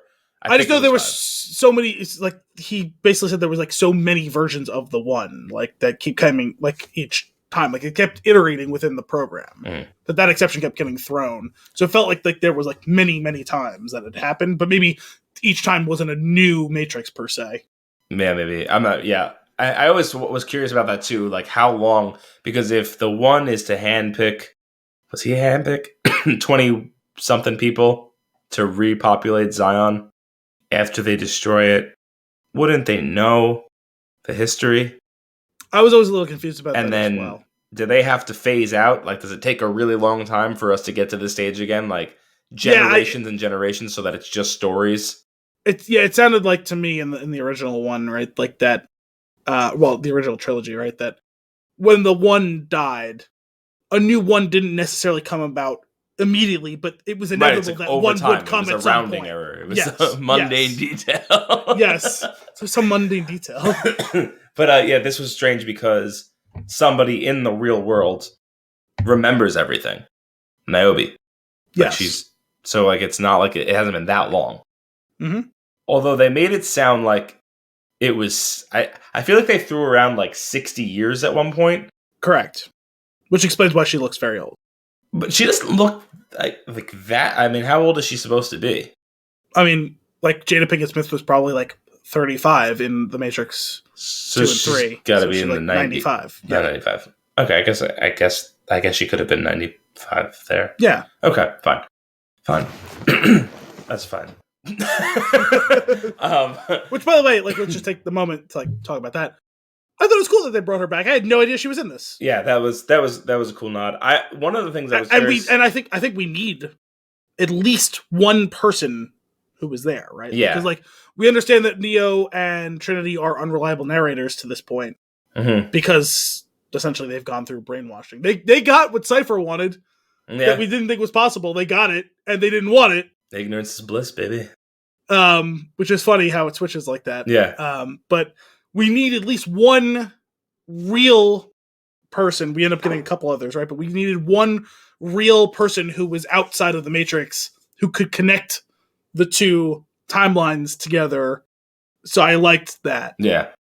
Yeah, it was interesting. I was really curious. Like one of my things that I had always thought about, like with the before this movie came out, I was like, it would be a pretty cool concept if Zion is also a simulation, and like it's just one level deeper to abstract out the anomaly further to give them more time, or even just as a false flag, right? Right. It's like, and I was wondering when the movie kicked off and they were discussing the modal thing, I was wondering if like, oh, is that what we're gonna do? Like, is this foreshadowing for like that real world that we thought was the real world wasn't? And it's actually that was the Matrix. This was all the modal. Yeah, and I thought that's what was going to happen for a little while there. It didn't, which is fine. I again conceptually what they did, like as far as this actual storyline is, I thought it was pretty cool. I just thought there wasn't a ton to it, and it wasn't like explored a lot. Like, I mean, as an extension of the original one, it's more of a theme and a feeling than it is a story, right? Like it's really, it's not telling us anything new. It's reinforcing why the original was so important, which ultimately was kind of what I figured would be the best case scenario for this movie to be. Sure. And that's a really fine line to walk because even the best case scenario doesn't necessarily have to be any good. Yeah. And this ended up ending slightly above that mark for me, so that's good because I was worried this was going to be like a 5 because like, okay, this is just the same thing over again, and like that's why which like, it is for a big chunk. Sure, sometimes literally, right, where they're playing clips and they have explanation for why they're doing that, and that's fine. They're like, nostalgia. But you know, like if you're going to like as I feel like I've kind of like coined the phrase somewhat, weaponized nostalgia. at least have the cover of some sort of explanation, even if it's somewhat flimsy, which theirs is somewhat flimsy. At least, like, you're coming out and saying, "Hey, listen, yeah, this like we're just kind of playing on nostalgia here, so at least we'll give you a reason why we're doing it." Yeah. And we'll try and find a way to stitch it all together instead of just doing it and acting like we're not doing it. Here's one thing that I found I didn't understand fully, and actually maybe I'm piecing it together now. They gave Morpheus not being Lawrence Fishburne and being the same-ish character made sense in that he was a character within the modal that escaped to the Matrix and then is projected into the real world. So like he is the character that Thomas Anderson created within the program that represents some memory that he doesn't even know he has of this character. So that piece makes sense, right? His boss is Smith, right? Why isn't Smith? Oh my God, his name is gone from my memory. Please hold. Hugo Weaving. Why isn't Smith Hugo Weaving? Like, did he escape from the modal too on his own? Similar to how like they extracted Morpheus from the modal, but was the Smith within the modal? Did he manage to make his way out because he observed the breakdown in the system and was able to do it? What I got from it was, from what he was saying, was I don't think he was ever in the modal. I think that when the analyst created this new version of the Matrix and uploaded all of the component parts, remember they talked about like the architect and the Oracle talk and a couple of the Merovingian, I guess. They talked about great. That bit was great. They talk about deleting old programs that were from previous versions of the Matrix. Yeah. And how some of them chose not to be deleted. And they, like, that was what was the name of the Asian guy who was the martial arts guy in the second and the third one? He was one of those programs, wasn't he? From an older version who refused to be deleted, and the Oracle found a new purpose for him. Yeah. I don't remember the character. Oh, I know who you're talking about. Yeah. I don't know what the character name is either. So No. What's his name? Damn. I also just watched Reloaded. Okay. Yeah. That's just, him and Neo had the fight scene, and then he introduced him to the Oracle.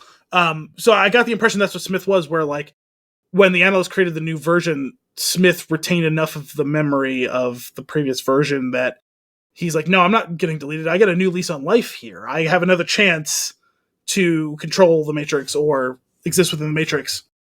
And he's just biding his time until he can find a way to get the upper hand on the analyst. And it's finding a way to, right, because he ultimately helps Neo break free and get his consciousness of what's going on. Sure. So that they can combine their powers to usurp the analyst. And then he's like, oh yeah, no, like that was just an alliance of convenience. I'm still planning on being in charge here, and you're the way of that. So now I'm going to kill you. Like, right. It's like that's what the final act of the movie is about.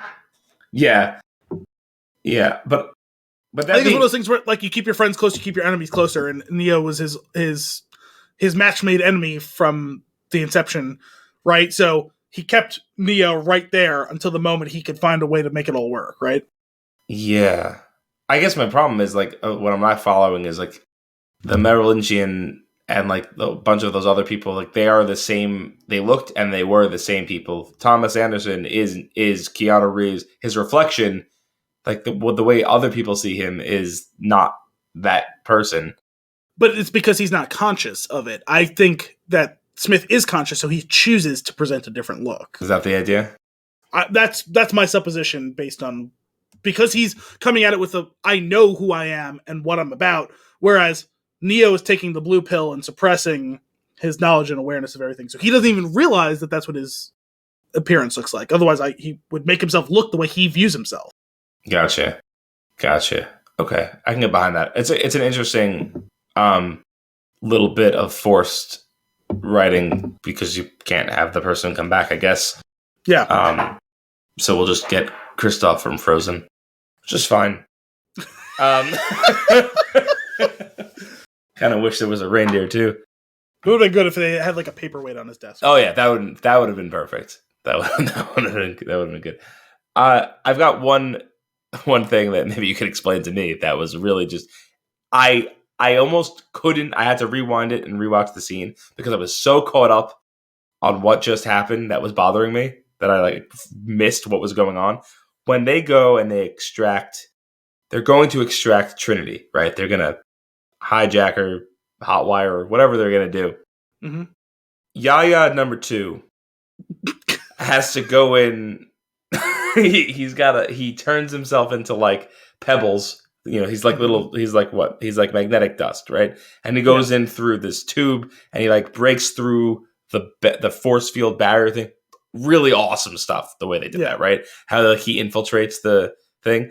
And then Bugs is there. I was like, wait, how did you get in here? Oh, she rode on the back of the bird thing. And she was just able to go through the force field? Or around it, or over it, or whatever. You can't go over it. You go around it, you're still outside. They hacked something, right? What did they switch positions, right? And Morpheus 2 took her spot when they hacked it or whatever. Am I getting that backwards? No. Bugs goes in. They like replace the connection with Bugs' connection. No, I'm talking about before that. Oh.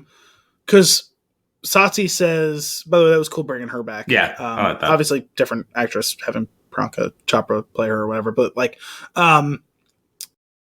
she was like the representation of that weird eagle thing, right?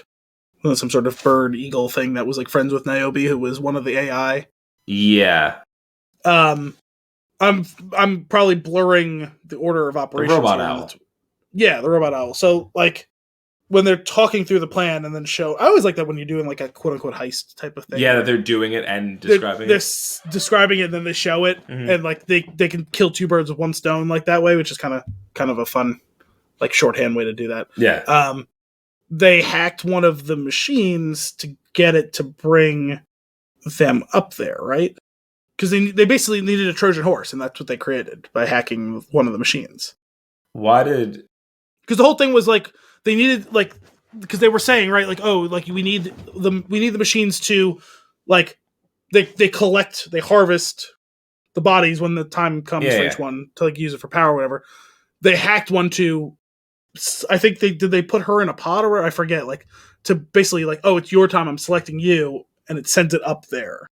Like it sends it in like inside the facility, and then like they're able to like hack it and like go in because you're now past the barrier because you're in the facility. Is that what they did? I think so. So I'm saying I'm misremembering the order of operations. That's the thing here. is I don't remember what happened. I really don't remember anything that happens with her except for I remember Morpheus going through this whole rigmarole to get there. And then he gets onto Trinity's pod, and they pan the camera over right, and Bugs is there. I just remember the robot owl flying up into there too. So I forget exactly what happened there, but I remember not being confused by that sequence. So I'd have to rewatch it to remember the details. But I think they covered their bases on that one. Sure, as much as they can be, I guess. And then there was the whole thing of like, okay, we're gonna disconnect. We're gonna do it live. We're gonna unplug Trinity.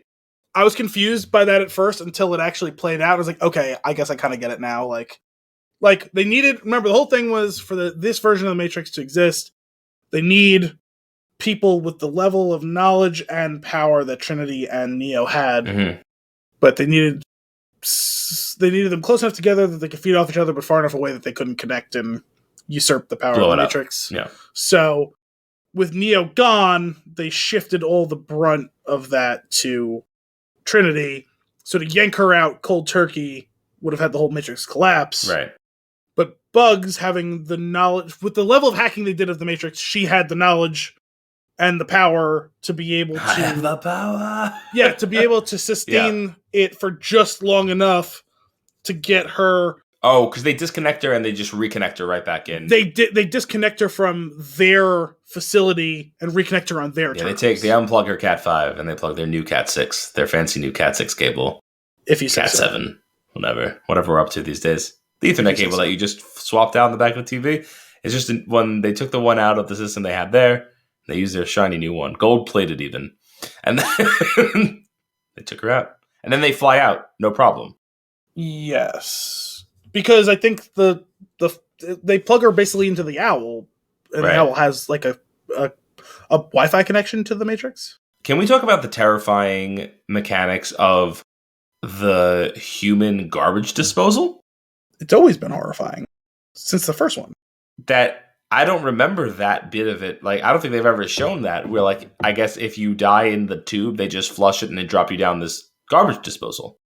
Yeah, I mean, they showed that in the first one. Did they? Yeah, when Neo gets out, Yeah. they show, or it might have been while Morpheus is showing him on the television screen what it was all about. When he slides through the thing. Yeah. No, but this was like this was a whole bunch of like blades and stuff were in that tube. Well, I think they learned from Neo escaping. Yeah. That's probably what it was. Still, it's terrifying. You know how this would stop happening? We just grind them up. Chop them to bits. And then we make Neo patties. Which is why they pop open the pod and they pull him out from the top instead of allowing him to go through the tube. Sure. That's right.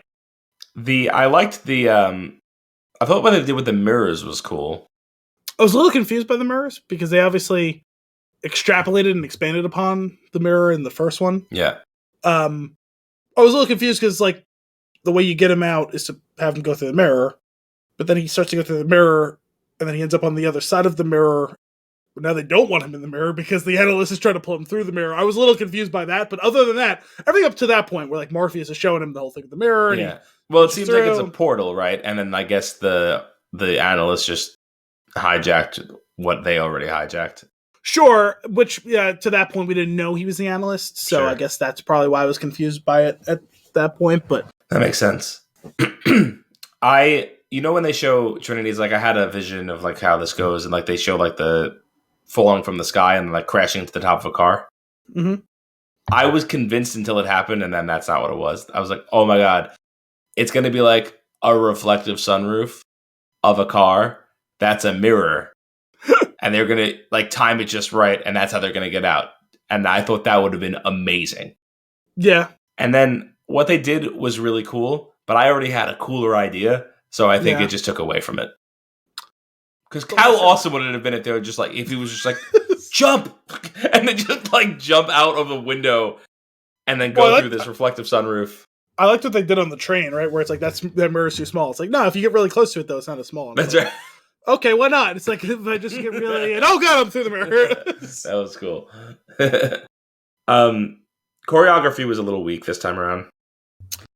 In some scenes, I thought it was good in some scenes. I thought it was less good in other scenes. I think they had a bigger cast of people who were fighting, and maybe less of them were martial arts inclined. Sure. Like, they probably should have leaned on Jessica Henwick more, because she is one of the few people in here who, like, we know is good at martial arts, right. And it's obviously going to get harder and harder on like Carrie-Anne Moss and Keanu Reeves, like even though he knows how to fight or whatever, and like she did it for the original movies. Like they're getting older now. Yeah. And then ultimately, why can Trinity fly now? What I kind of took from it was, remember he had all these powers, and he's the one. And they kept going into the whole, well, I never bought into the power of the one, or I never bought into the one. And when you consider that the analyst figured out that whether or not Neo's the one is irrelevant, the fact that he fights for her, basically, and that she brings out the best in him, and she'll always go to the end for him, it's they're linked together. So I imagine that by redistributing the power of the Matrix through the two of them, they kind of redistributed the powers, because he seemed to have kept the ability to manipulate the Force, essentially. That was pretty cool. Which she didn't have. Yeah. And he lost the power of flight, which she now had. So that was kind of what I got out of that. When they were on the bike, I was like, I've seen you, so far in this movie, I've seen you hold it for a bit. And we're on the bike, I'm like, just make a nice bubble. Just make a nice bubble. Everything's fine. No one can get you. I didn't think they were fair. I watched the pitch meeting yesterday. I didn't think they were fair. I didn't see it. The Force. Yeah, they were making fun of the Force thing. I was like, come on. Like, they gotta do new things and also take into account the fact that Keanu Reeves is 20 years older. Yeah. I thought that thing was kind of cool. So did I. I did think it was really funny, and it also even makes more sense. I thought it was really funny when he's like, "Can you fly?" And he goes and he jumps up in the air. And he goes, "Nope." Well, it's great too because they have like the setup. They do the da music they used to, and he gets into the stance, and you see him use the force push thing against the ground to launch himself, but it just launches himself like the distance he would if he jumped. Yeah, that was pretty great. But by the end, he can fly again. Is that because they've touched and they've like shared powers now or something? Could he, or did she just like throw him into the room? I forget. Oh, they fly out at the end. Oh, okay, because like they like show up in the room. Like I don't know why I kind of got like the thought that like she just kind of like slung him into the room. Yeah, but yeah, I don't know, maybe he was able to learn how to fly again. I don't remember. I think the sequels are interesting. I think this one I actually kind of like story wise. I like what was going on in this more than the third movie. I like the reveals of the second movie. I think that's kind of cool. But ultimately, it was so much better, in my opinion, like when it was just the first movie and it ended and it felt so cool. Like, well, I'm out now. Like, so you better look out. Like, I didn't need the resolution. Like, just the whole, like, I'm coming to save everybody was so cool. I don't know. If you have a good story, I always want to see what you could do next. Well, that's the thing is I don't know that there's maybe it could have been that I think everything that came after the first one cheapened it a bit. I never felt that way. And maybe it was different. Like, did you watch the first one when it came out? Yeah. See, I didn't. I didn't watch it until like 10 years ago. I went to the Atrium Cinemas on Staten Island to see it with Carly.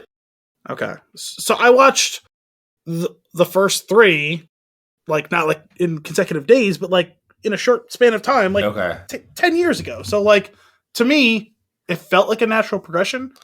Sure. I appreciate it as a trilogy. I know a lot of people don't, but most of the people who don't watch the first one and then watch the second and third one. Yeah, yeah. Well, the second and third one felt like they feel very disjointed when you have that much time between them. It's interesting.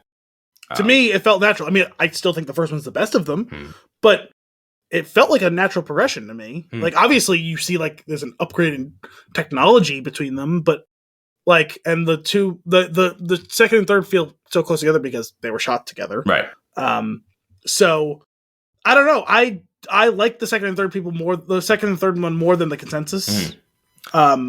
So I don't know. I'm gonna go 1, 2, 4, 3 is probably my rankings of these. Yeah, I mean, definitely the overall story of the third is the weakest, just because at that point it's just it's wrapping up a lot of plot lines more so than expanding a lot of new ones up until like the final act when we decide we're going to try and harmonize with the Machine City. Yeah. But I mean, I like all of them, and I think that's why I like this one more too, is because I feel like it still feels like a natural progression to me, but I have that baseline of those three all feeling like a natural progression to me. Sure. I really liked some of what they did. I do think the transition from Act 1 to Act 2 and to get onto the storyline is clunky. It is. I like it's just it feels like the sum was less than the whole was less than the sum of its parts, because I liked a lot of the component pieces, but I didn't necessarily think they fit together cleanly. But I liked a lot of what was going on. The whole thing of like, well, what would it look like to be trapped in the Matrix and not know how to get out of it? Right? Because the first one, he feels like he's trapped in the Matrix, and then he's given the tools to get out, and he does. In this one, he kind of is like, no, I have to resist that. That's not the way for me. And watching that bit of it was a really cool concept. It is, but it doesn't necessarily fit in the traditional quote-unquote hero's journey of presented with a problem and then try to reach a solution, right? Because it's actively trying to impede that connective tissue, which I understand why they did it, and I think it's thematically satisfying, but it doesn't fit from a narrative perspective to make it a clean transition there. Yeah. It feels disjointed because it is disjointed. And so it's tough to have your cake and eat it too in that situation, because it just like by design, they don't work together in harmony. But I liked what they did with it. I liked the start with like how we kind of get this, like the set the board of, oh, okay, so like this is the story we're going with. It's he made the Matrix and it's a series of games, and oh, that's the story from those things. And that was kind of cool because it is like hide it in plain sight, right? We can't make you forget these things happen. So let's twist your memories of how it happened. And I think that's part of why I appreciated this one. Maybe reading this alongside of 1980 or watching this alongside of reading 1984 made me appreciate it even more, because 1984 is basically just how like totalitarian governments gaslight an entire public. Mm-hmm. And this movie is about individual and collective gaslighting, which, when you consider how this all along has been allegory for trans people, I mean, always, like, even still now, but even more so when they were less accepted 20 and 30 and 40 and 50 years ago. I have to imagine, I'm not trans, so I couldn't possibly actually sympathize. Sure. But trying to empathize and understand, I have to imagine up until the point in which you finally just say, fuck it, all of you, I'm going to do this. I'm going to live in this way. You are gaslit, right? Mm-hmm. You're a man. No, I'm not. Yes, you are. No, I'm not. Right. So we saw that implicitly with the original series, and now we see it more explicitly, and it comes from the perspective of they were still living as men in the public life, the Wachowskis, right? Mm-hmm. When the first 3 movies, they were credited on the original movies as the Wachowski brothers. Right. They're not anymore. They are embracing their life as women.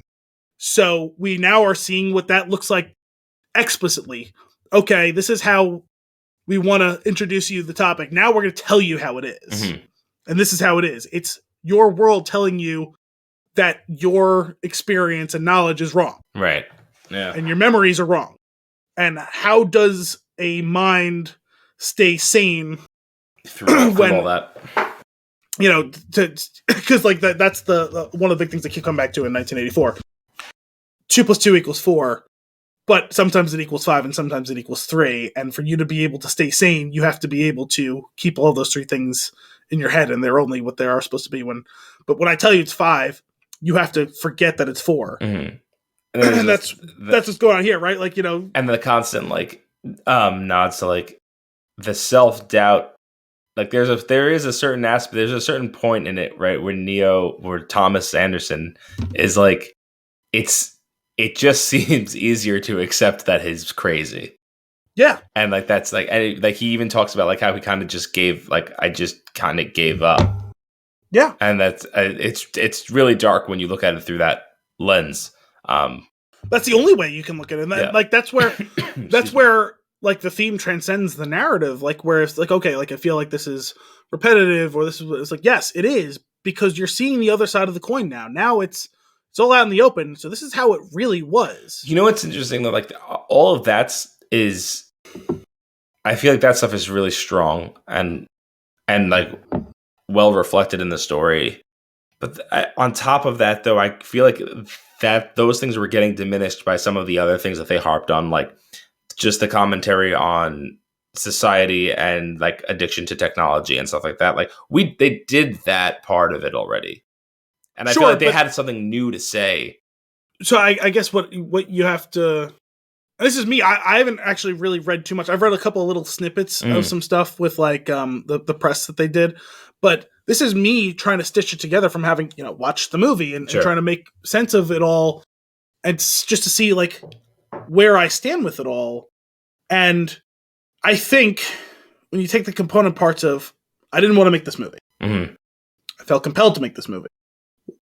Well, if I'm going to make this movie, there's certain things there's boxes I have to check for the studio for this to be a Matrix movie. But there's boxes I have to check for myself. Bullet time. Yeah, exactly. Right? And to be fair, right? What's bullet time? What's the next thing we're going to do? What's the new bullet time? Right. It's the Swarm, which I thought was kind of cool. That was cool. Right? Yeah. I thought that whole thing was pretty cool. It's like, okay, there you go. But I'm going to also check the boxes for me. These are the things I have to do a Matrix movie. And I told you, I tried to lead the horse to water with the original movies of this is what the trans experience is like and being gaslit by everyone you know. And now I'm going to tell you what it is. And you don't have to like it, but you're going to understand now what it's like to be told that you're wrong about things that people are telling you like it's an opinion and you know it to be a fact. Right. And that's not comfortable, easy watching. It's not shit ain't fun watching. So I appreciate it for what it is, even if I didn't necessarily enjoy it, but I don't think I was supposed to enjoy it, Mm-hmm.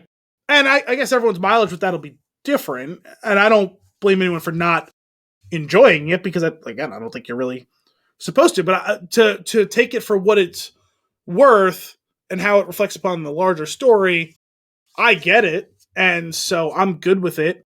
And I can see where sometimes trying to stitch those two narratives together strains at the seams. But the other part, I didn't think they were totally incongruent. Like, I thought they found a way to make it work. It was clunky in some places, but for the most part, I thought they made it work. And I think it was more than just the whole with technology and this and that. I thought the first movies was about breaking free, right? Mm-hmm. Breaking free on many levels, right? Because it's the trans metaphor again, but it's also, breaking free of the government and breaking free of people who are trying to control you in whatever form, right? Because that can be read across anyone who feels oppressed or confined or whatever. And this one, it's why I kind of like the rehash or requel or sequel or whatever. It's okay. We had the fight. We thought we won. Maybe we did. Maybe we didn't. Maybe we did for a time. But in order to keep the freedom you earned, you have to be willing to step back up and fight for it again and again and again. And that's the only way that anything really truly gets won is to keep fighting that fight every day. And that I mean, maybe people do get tired, right? Eventually people who are passionate, fervent fighters for freedom or for whatever, when they win a victory, big or small, eventually you get tired of fighting. And so maybe this movie isn't for you because you got tired of the fight, or maybe you embrace it because you're only getting into the fight or whatever. Like, I think this movie is kind of a litmus test for wherever the person watching it is in their life. Maybe. I think all of the things that you're saying are important. And I think that there is a lot of that in the movie, but I do think that first, maybe it is mostly the pacing of the first third and all of the, in my opinion, there were too many jabs at being forced to do it that was taking away from all of that stuff. And that's the stuff that ended up but that's what I'm saying is I don't know if you can have these things without those things, because I think the Wachowskis have clearly been at a point now where you have to have some studio involvement to get big movies or TV shows or whatever made, right? Like you can have your own control to do whatever you want, but you're gonna have to do something small budget then. Sure. Right? Like you can't do big budget without studio help. Like you can't. Like those people don't have, as rich as they are, they don't have the money to do that. Right. So by inviting that in, you're doing the thing, you're giving into the thing that you're fighting, right? You're allowing a power broker to come in and control you to whatever extent, but they're also not here to be controlled anymore. At this point, they're going to live their life the freest way that they possibly can. So everything is going to be a fight, and everything is going to be reminding you over and over, you don't own me. You may think you do, you may own this much of me, but you don't own me. You don't. Right. So you don't own my movie. You may have paid for the movie, and you may get some concessions, but I'm going to fight you every step of the way, and I'm going to keep making sure it lets you know that at worst, we're partners. I think it's my movie. You think it's your movie. The best compromise is leave everyone unhappy. Okay, right? I can get our movie. I can get behind this argument. It comes through and it breaks the movie down a little bit, but it's valid. I mean, I think just watching, I think that's what it is, right? Like every time you feel like you're kind of comfortable and you're in what's going on, it's like, no, I'm going to remind you, I'm still here. This is still my movie. I'm going to do what I want to do. You know what I mean? Every step of the way, I'm going to do what I want to do. Interesting. It's interesting. I would like to rewatch it again all the way through. I had to break up my viewing 2 or 3 times, which is luckily I was able to the timing worked out perfectly where it was at a transition to the next thing they were doing. So I was able it was pretty seamless as far as reconnecting to it. Except that one where it didn't resume from where I stopped, which I was like, what the hell? That's what's annoying. But I would like to watch, sit down and watch it again all the way through without breaks, especially with some of these, with thinking about the things that bothered me about it up front. I might be able to brush them aside if I am going through the whole movie. Because I did break after the first act, and then I had to sit with that for a while, which is probably why it's also so prominent Right. It's funny because, like, your grade's not a terrible grade. No, because there's parts of it that you like. Yeah. Most of those parts seem to be the second and third act. And now that you're explaining this to me, it makes a little bit more sense because I've been trying to. There's been some dissonance in how you've been talking about it, where it's like some of what we're talking about, it feels like you hate this movie, and then other parts we're talking about, it seems like you really liked it. And I'm having trouble. Getting the pieces to fit. No, I mean, I think it's pretty straightforward. I think that the concept, as far as the Matrix is concerned, and the story there, I like what they did. I like the idea of how I like the reintroduction, rebuilding the characters into the Matrix, having to free them again. This kind of a cycle within a cycle, basically, because they didn't reboot the Matrix entirely, but it's like a reinsertion, like you were saying. I thought that whole concept was really cool. The new rules about like putting them close together to feed the power. I thought all the mechanics of it, I thought were great. Yeah. I thought they would implemented some really. I loved the idea of being able to let the program live in the real world via the projection of like the magnetic field stuff that they did. That was awesome. Like all of those things that were created, I thought were great. And I thought they came together really well. But I think at the end of the day, that was like maybe 20% of the whole thing. Yeah. And everything else felt like it dragged because it wasn't building that out further or using it more to get to the.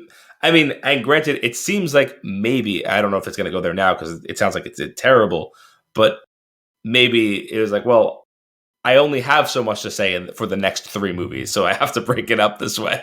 But yeah. I don't know. I'm curious about that part of it. The first thing I did when I was done was look to see, is there any talk about, are they going to be doing more of these?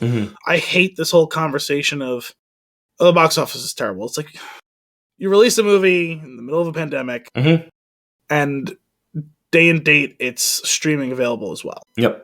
So any conversation about the dollars earned, I'm not saying it's totally irrelevant because it's not, but it has to be presented alongside what are the streaming numbers. Well, right? it sounds like though, if the movie in this case Lana Wachowski was forced to make the movie lest it get made by somebody else, then they like I don't know. I feel like if they would, it is basically a money grab thing, and if they feel like they're not going to get their return, they will just stop there. Sure. No. Well, because to me, it feels more like the studio might pull the plug. Yeah. What I'm saying is, we already saw with this exact same studio, with WB, with Dune, release the movie. Their director fought tooth and nail. No, it has to be box office. Has to be box office. Has to be box office. And then when you don't allow it to be a only theatrical release, those box office numbers come in really low. Yeah. And so they make a concession. Hey, we get it. Certain amount of streaming numbers, we'll commit to doing it again. And it happens. The streaming numbers kick ass. They get enough at the box office. So this same conversation has to happen. It's the same pieces, right? It's still Warner. Ultimately, there's not enough. They either have to just do it or not do it. They cannot. I don't think that you can reasonably take the data from the past 2 years to make any decisions about the movies that you're going to make going forward. Sure. My point is, at a certain point, you do need a certain threshold of, like, I'm not. How many people watched it at least? Like, that's what I'm saying. You have to present the dollars alongside the clicks. Yeah.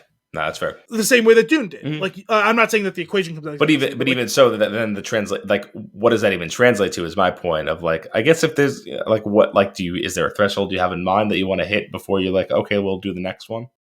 Yeah, I mean, I don't know what the number. I certainly can't set what that number is. My point is, it can't just be, well, it didn't make any money at the box office. Well, that's a spurious argument. We know that that's not like a valid way to look at this. And I'm not saying there is one true perfect way to look at it. Of course there isn't. I will just say this. Sense8 was canceled by Netflix, and the internet set itself on fire, and they allowed them to do something to finish the show. These people have a deeply passionate fan base. I don't know what the reaction is to the movie yet. I mean, I know in small snippets I've seen the people who are behind their work love this movie. And I don't mean that in a sycophant type of way. I thought Jupiter Ascending sucked. Cloud Atlas is my favorite movie of all time. Yeah. I love the Matrix movies. I love V for Vendetta. I love Sense8. I liked this. So I can call it like it is. Mhm. Jupiter Ascending's a bad movie. It is. Mhm. I wanted it to be good, but it isn't. Right. So I liked this movie, maybe less than some of the other things, but I like it. It crosses the threshold of this was pretty good. I enjoyed it. I would like to see more along this vein, considering I had zero interest when they announced it. I was mad when they announced it. Mhm. Thought their explanation for why they were able to do it again was plausible enough, right? Because I was like, they fucking died. Yeah. Well, no, they didn't. We kept them alive. Which, Ooh, that okay, rebuild super scene. advanced. It was painful. Oh yeah. So, I mean, it doesn't sound like they have any plans, and maybe the reason they don't have any plans to do it is because they know that Warner's not going to let them do it. Yeah, maybe. I thought it was interesting that it ends the same way, like flying off with a narration as the first movie, which was and like Bomb Track. Well, that was pretty cool. Or not Bomb Track, Wake Up, sorry. Wake Up. That was awesome. But like the idea, like the first one ended that way specifically because it's like we could do more, we might not be allowed to, right? So it's like this is like you can end it here, and it's great. And I love that ending as a standalone. Yeah, I mean that ending works where if it ends there, it's fine, Yeah. and if you want to do more movies, you absolutely can, and they did. Mm. I mean, the whole idea of the Matrix is insane. Like just how it still is existing all these years later. Yeah. Like everyone knows the story about how the first one was made, where they were given a budget like a fifth of what they wanted, and they blew the entire budget on whichever action scene it was, or like the first 20 minutes of the movie. Isn't it the raid on Trinity in the beginning? Yeah, sorry. Like I said, the first 20 minutes of the movie or whatever. I think it's like 5. And they make that with the whole budget they gave them for the entire movie, and they're like, "All right, fuck, we'll give you what you want." Yeah, like it could have ended there. We might not have had any of this. We couldn't have had any of the enjoyment, the hours and hours of enjoyment from watching and rewatching these movies, and all the intellectual stimulation we've gotten debating and comparing and contrasting and loving and hating all of it. Like we wouldn't have had any of it if they would have been within their right to shut it down there, right? Sure, but.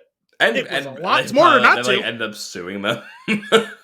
So, like they probably would have won. Like, so the fact that we can even be talking about this 20 years later, 23 years later, whatever it is insane. That's true. So I think it's worth like noting that that the lifespan of this has always been batshit crazy. Yeah. I'm curious. Like, I would be very curious what the next thing would be. If they were to keep going. Well, I mean, Smith is still on the board, right? Yep. And we still have this. There's something to be said for this AI civil war. I don't think we've heard the end of that. Yeah, that's true. That's true. And then I guess the only other thing, like I feel like they made a big deal about like this version of the Matrix is able to be sustained because the two of them are connected. I guess them maybe going in and out periodically keeps it going. Maybe. Like, yeah, I'm not sure about that part of it. Because right now they're freed, right? So they're not generating power for the machines. But also the question is, do they even need to generate that power because they're no longer seeking control? Right? Because the power of the Matrix, a lot of it is the resources are poured into controlling them, keeping them. Right. Interesting. I don't know. Yeah, I mean, I would be open to seeing more, but if it ends here, it's okay. Whatever comes is what I'll take from it, and I just want to. My final thoughts on this all is I just want to have an appreciation. I intimated in the about the, as I termed it, the WCU, the Wachowski Cinematic Universe. Do you like understand and appreciate the depth of how many people, like how many previous collaborators are in this movie from their many different projects? Probably not. Because like you could start at the top. So James McTeague like produced this, helped along with the making of it. He's the one who directed V for Vendetta, which the Wachowskis wrote. Mm-hmm. And he's been out there on like the whole press tour with them. I love that movie. Me too. And the movie was co-written by Lana, because I don't think Lily is really involved too much anymore. Well, her name wasn't on it at all, was it? Or was it under executive, right? Well, like yeah, / like it's just like really like the characters and story from like the originals. Okay. I don't think she had an active. I mean, I'm sure she was involved in some way, shape, or form, but like probably not day to day. Right. But the movie was co-written by Lana and David Mitchell. David Mitchell wrote the novel Cloud Atlas. Mm. He was involved with the producing. He was kind of the way that George R. R. Martin was for like Game of Thrones. Like he was consulting with them on how they could adapt parts of the story and twist and change certain parts of the story to fit with the story they wanted to tell within the movie. He's now a full-blown screenplay. He's there with them. That's cool. Doing this. We had a couple of new people in this, right? The big stars, like you said, what's his name from Frozen? You have Yahya Abdul-Mateen. You have Jessica Henwick. The sequel to Yahya Abdul-Mateen. Yes, Yahya too. But Yahya Resurrection. There was a whole bunch of people in here and in roles big and small from Sense8 and from other stuff that they've done. Okay. So the main crew of the ship, right? There was the two main ones outside of Bugs, right? There was the guy and the girl. What were their names? Berg and Lexi. Okay. They were both from Sense8. The guy who played Berg, Brian Smith, was one of the main cluster of 8 that was in Sense8, like the lead of the ensemble. Mm-hmm. The girl who played Lexi was one of the secondary characters who was like very important throughout the whole role of the show. Like she was one of the close friends of one of the people in the cluster. The guy who played Sequoia, Toby Onmore, mm-hmm. was another one of the main 8. Although he actually replaced in the second season another actor, he was an asshole. And then even on that ship too, the other girl who never actually comes into the Matrix with them, who's on the ship, she has a handful of lines. She was in she was romantic interest to that guy who I was talking about, who was the replacement actor. The guy who was like the pilot of the ship mm-hmm. had like a bit role in Sense8. There was the guy Shepard, the one who was kind of like Niobe's like enforcer guy, was another one of the main 8. I had a feeling that he was somebody, specifically the way they framed him. Yeah. But like, I felt like they were about they kept like about to say something about him, but I guess that was what it was. Yes. Okay. It's just a level of comfortability and familiarity. That's pretty for cool. People all having worked together. There was even like some of the people like in the Matrix, like the group of developers who were working with Neo, mm-hmm. not the guy who played his assistant, but some of the other people in that group when they do like the brainstorming thing. Cat videos. The Indian guy and the Indian guy in that was the husband of one of the main 8 from Sense8.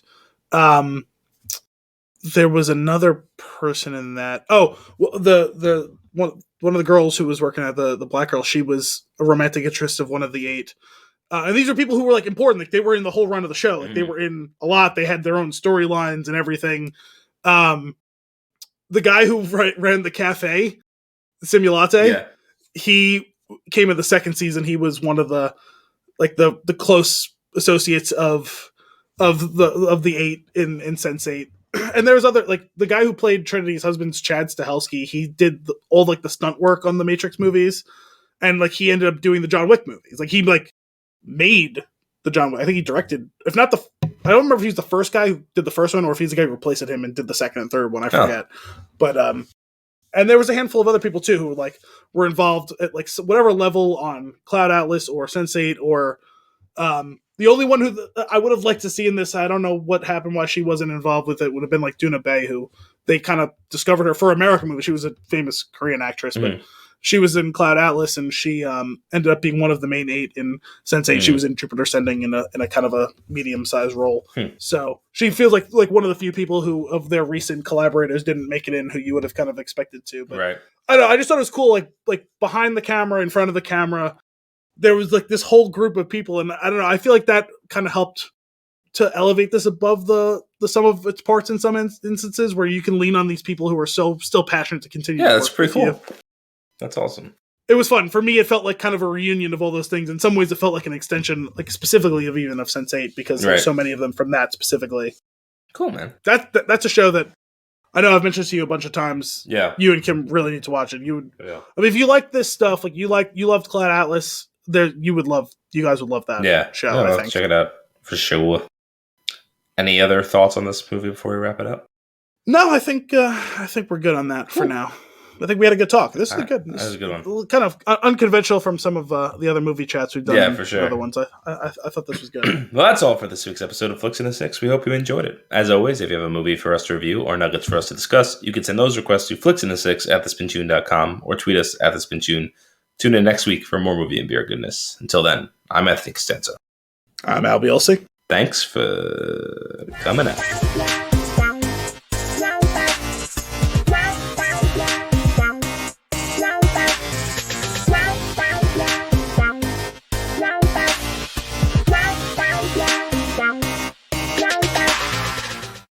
A Bobus feature fet.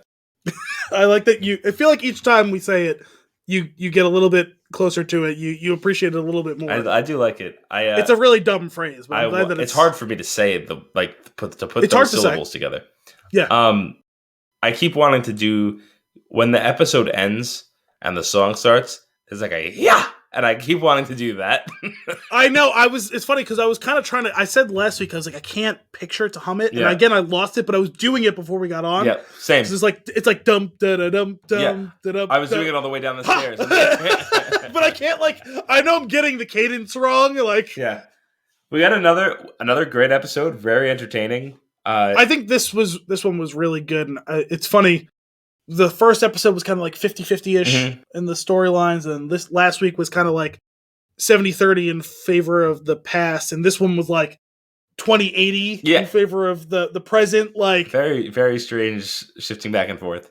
So I know some people were getting concerned last week that how much of the past it was. So I think this goes to show you every week it's going to be a little different depending on how much of that story they feel like. Well, also that they were really setting the groundwork for the impact of what is going to happen. But you had to figure that was going to. Of course. Well, if not narratively, then obviously from a character perspective, and it's clearly both. Right. So like the group that took him in and trained him, they got wiped out entirely.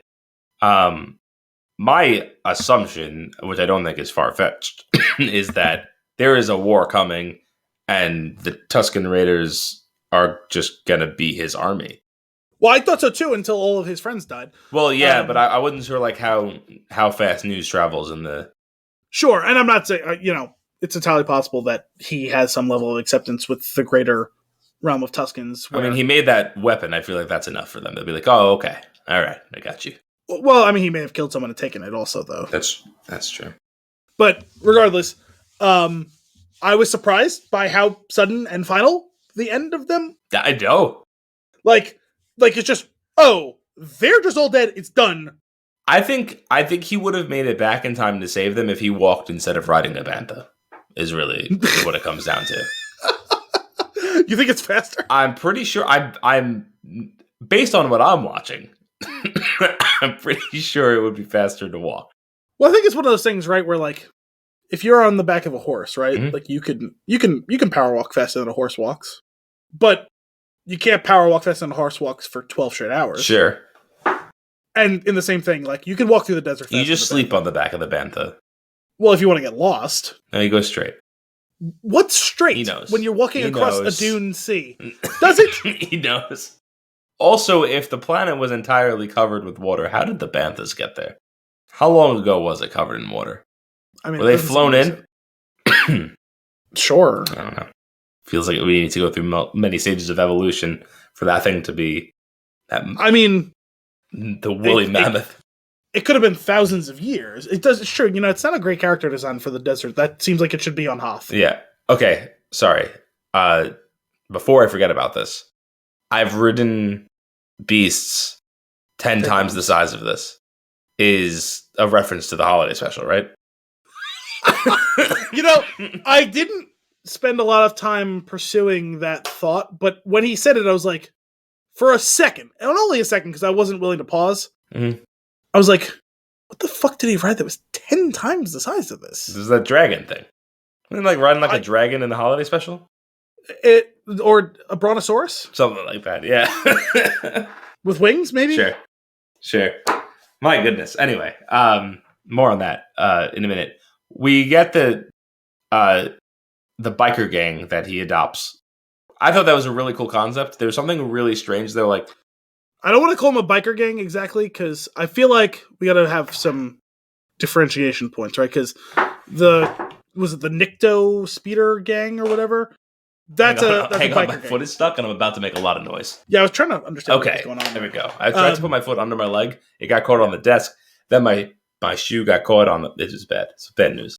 Those people who killed Uncle Owen's cousins, those are a biker gang. The ones that he stole the speeder bikes from. Uncle Owen's cousins? Well, yeah. I mean, I'm just he was a moisture farmer, like all moisture farmers. Yes, there's only like 7 of them. Anyway, those are a biker gang. These guys are street hooligans. Okay, like souped up street hooligans. Okay, that's fair. The street hooligans. I feel like there's a through line in all Star Wars stuff where like it all feels like something about the color palette, the tech itself, it all fits. Mm-hmm. This really pops out, and I found it a bit jarring. But it was almost. But the thing I was willing to forgive it on was it almost feels like they're vintage bikes made with like parts from stuff from Naboo. That was absolutely right. They were supposed to be like vintage bikes, which is what they were adorable. They were too adorable to be a biker gang, is what it comes down to, and that's why I'm pushing back on this. And the one problem with the whole thing was that it was the lowest speed chase in media. Yeah, I'm gonna say there have to be some cost situations going on, because that was the lowest speed chase, and the fight with Black Chrysanthemum was not impressive enough. I was expecting him to be a badass.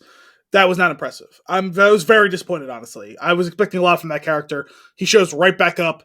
First of all, terrible choice of assassin. How can a Wookiee that large be stealthy? Sure. Second of all, deeply unimpressive action scene, which was very disappointing to me. I think that has more to do with it being a costume than CG.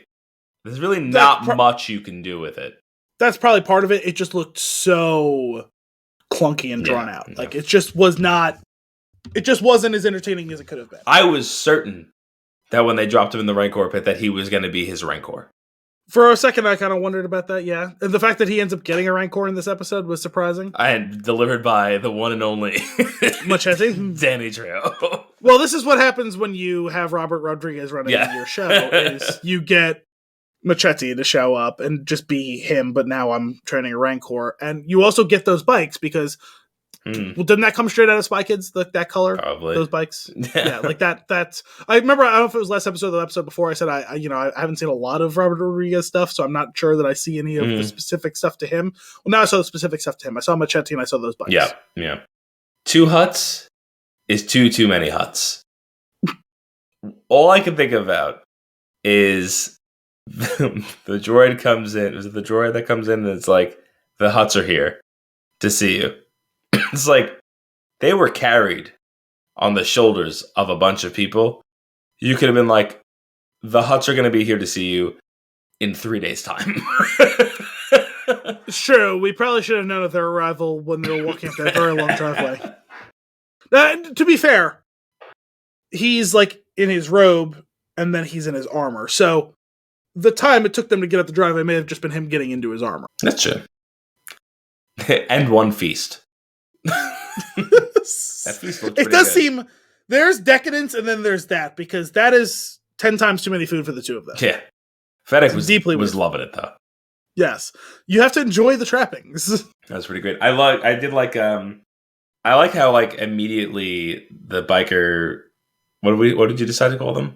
The souped up street hooligans. The street hooligans became part of the fold, and like we're on your side now. And weirdly loyal. We're gonna fight this Wookiee. Yeah, we're gonna fight this assassin Wookiee. That's awesome. This horrifying assassin Wookiee with no questions asked. You didn't even have to ask us to get up and come help. Yeah, we're just here. We're just here for this. Also, I appreciate it if we're gonna do the whole "I'm gonna rule by respect" thing. I'm very supportive of Jango helping his Gamorrean guard by offering up his back to tank. Jango? I said the Gamorrean guard with his back to tank? What? You said Jango offering Did I say Jango? No, Boba. Whatever. I mean, he's both, like, right? Sure. Technically, from a certain point of view, Boba is Jango. Yeah, that's true. That was great. Get into my tank. But I wouldn't feel comfortable putting that mouthpiece back on after it was inside that mouth. No, but also, does that tank even work anymore? It was opened while all the stuff was in it. I feel like it And didn't then he drain was anything thrown out. at it a couple of times. Yeah. Yeah. That was. Spilled the back tank everywhere. I just feel like he could have taken out at the speed. Wookiees are non-threatening on screen. Conceptually, they're threatening. In the video games, they're awesome. But as a man in a costume that can only move so fast, they're non-threatening. Well, that's what I was getting at. I thought what I'm disappointed by is I thought they've been doing a better job with new Chewbacca. New Baka. There you go.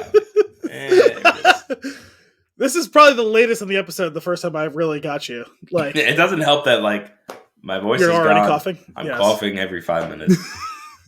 I thought Chewbacca was much more intimidating in the sequel trilogy and in Solo.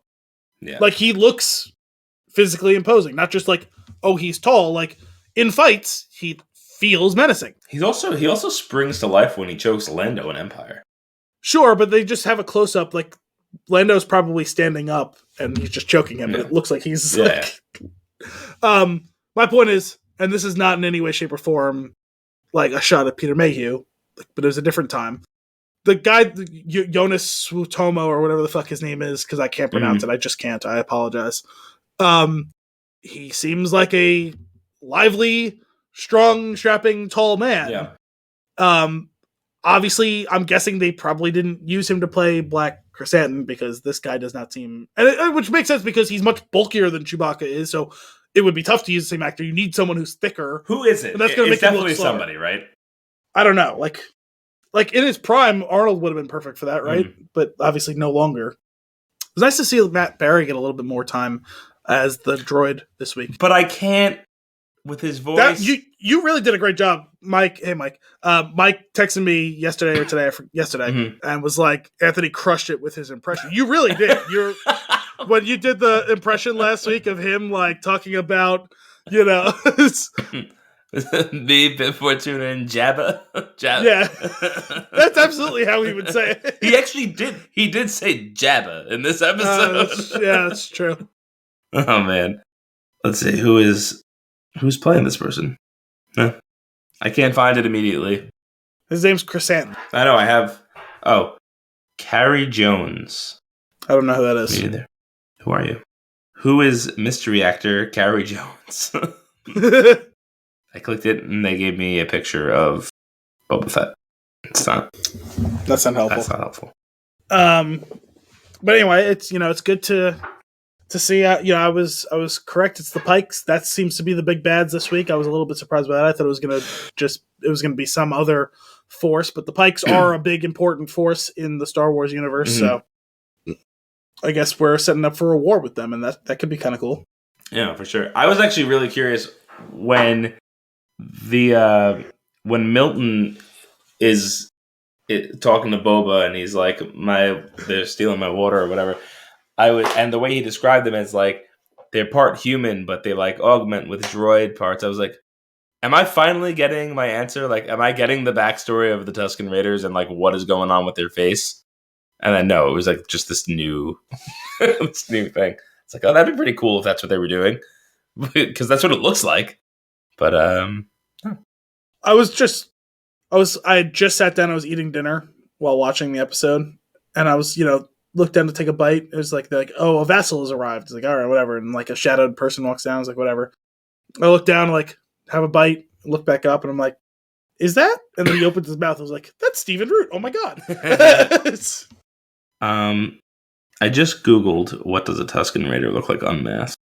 Is there a canon answer to that? I'm not sure. I feel like they're like the Quarians in Mass Effect. We're never going to actually officially see their face. Yeah, I feel like we're probably not going to. I just want to know, I just want to know. The thing is, I don't understand the mouthpiece. Sure. And I'm just curious. What do you think about Baby Rancor? Baby Rancor is adorable. It's funny because Rancor has always been one of the most disgusting creatures of all time. And somehow this one was kind of almost cute. And when he was petting him, all I could think of is John Mulaney going, "Shh, you're a horse." But yeah, Baby Rancor. I kept waiting for it to try and like bite off his hand or something. Well, that. I wasn't And, like, sure if it was a trap. Well, there was that, but even for me, the bigger thing was I thought, is this a scene that ends with a punchline? Right. And remember, it's, oh God, this beast is like, oh, actually, they're incredibly like emotionally complex. He's depressed. Like they bond. They can be very. I kept waiting. Like Machete was clearly trying not to laugh. Mm-hmm. Oh, they can be very loving. Yeah.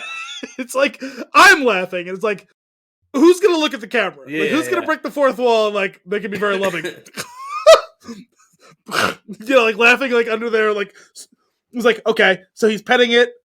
It's sad. It's gotta be hungry. I'm guessing. It's just gonna bite his hand at some point, right? Like listen, we're not gonna Boba Fett's like lose his hand in this, but like it's gonna bite him or try to bite him, and he's gonna. Nope. He's. You know what that baby Rancor was? It's my brother's dog, Dexter. Like predatory, and yet he'll look at you with those big dumb puppy dog eyes, and like feel so betrayed when you leave him alone and you walk out the door. Like the way that he looks at you when you leave, same way that Rancor looked. How could you do this to me? And he says, "Don't worry, he'll be back." Yeah, like, yeah. Come on. I love the whole like imprinting thing that happened immediately. I think the way that they did that too with the eyes. It's a baby duck. It was really cool. I'm excited to see. Well, that was just a teaser because obviously this is going to end with him riding the Rancor and destroying the army. Absolutely. Right? And it's like, we're basically at this point, it's now, I'm just waiting for the last episode where that happens. You know what's the really fucked up part though is like we're all going to be coming into that fight and like somehow we're going to fall in love with this the way we did with like Grogu. Mm-hmm. And like if something happens and the baby Rancor gets hurt, like we're all going to be wounded. Yeah, like, yeah, in absolutely. real life. Like how is that possible? Yeah. The Rancors have always been associated with bad, with terrible, with disgusting, with vile and violent, and they're going to eat you. Yeah. And we're going to start to feel empathetic for this character, for this little creature. This little creature that's going to become huge. We didn't talk about it in the last episode, but when he goes to the casino again, I think it was the last episode, when he goes back to the casino, there's only been 3 episodes. That was the band from Jedi, right? Yeah, Max Rebo's band. That's actually them. Like it looked like the same puppets. Yeah, it's Max Rebo and the Jizz Whalers. That's amazing.